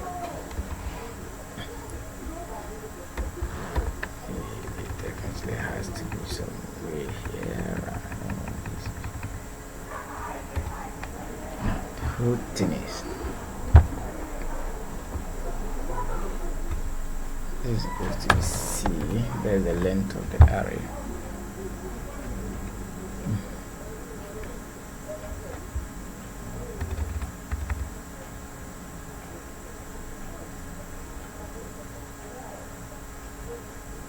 Okay, let me do cout1 and C.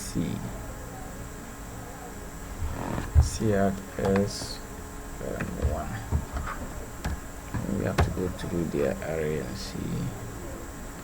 F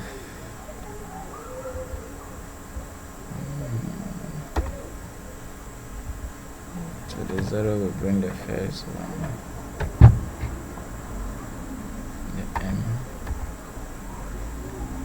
So let's have it this way.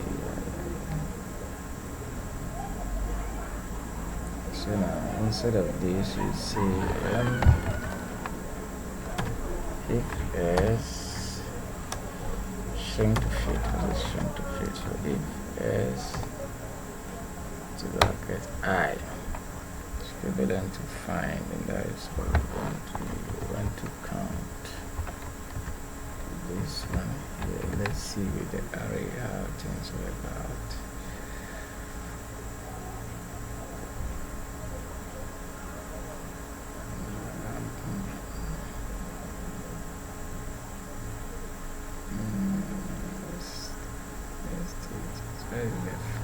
Find is string. And what did it say? No match for operator in front of type car and string. So what is a car and which one is a string? I think you can just tell any nonsense to us. I'll find a string. This is a string, so this has to be a car. So let me see. And why this one has to, the number of times M appear. It's not 3, idiot. It's many. What are we printing? The count.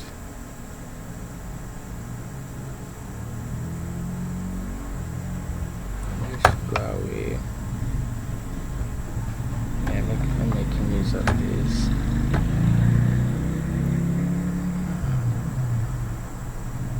M appears many times. 1, 2, 3, 4. Okay, because it didn't start from 0, so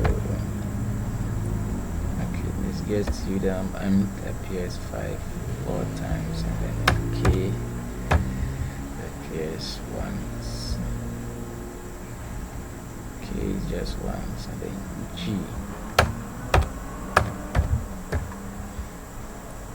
appears 3 times.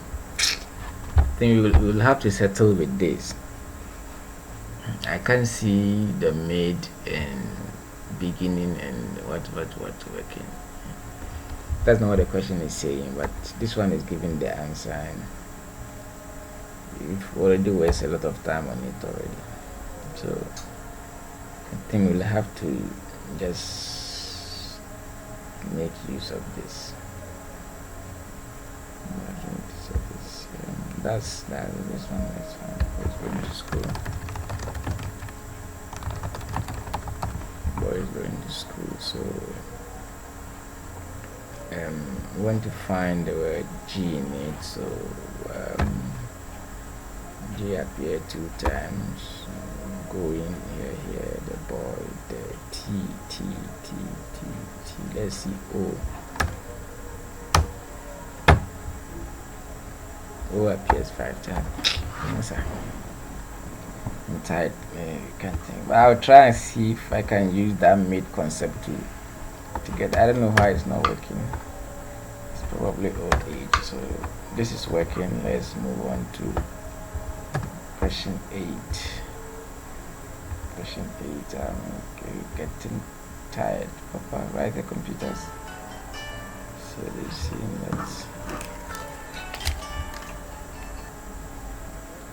Yeah, hello. Boss. Okay. Then I'll start packing then. Yes, I'm top. Okay.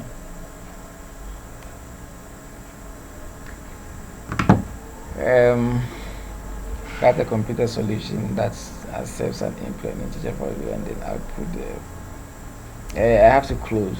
So I think I'll end this one here, and then maybe when I get to more tomorrow, then I'll continue from question 8.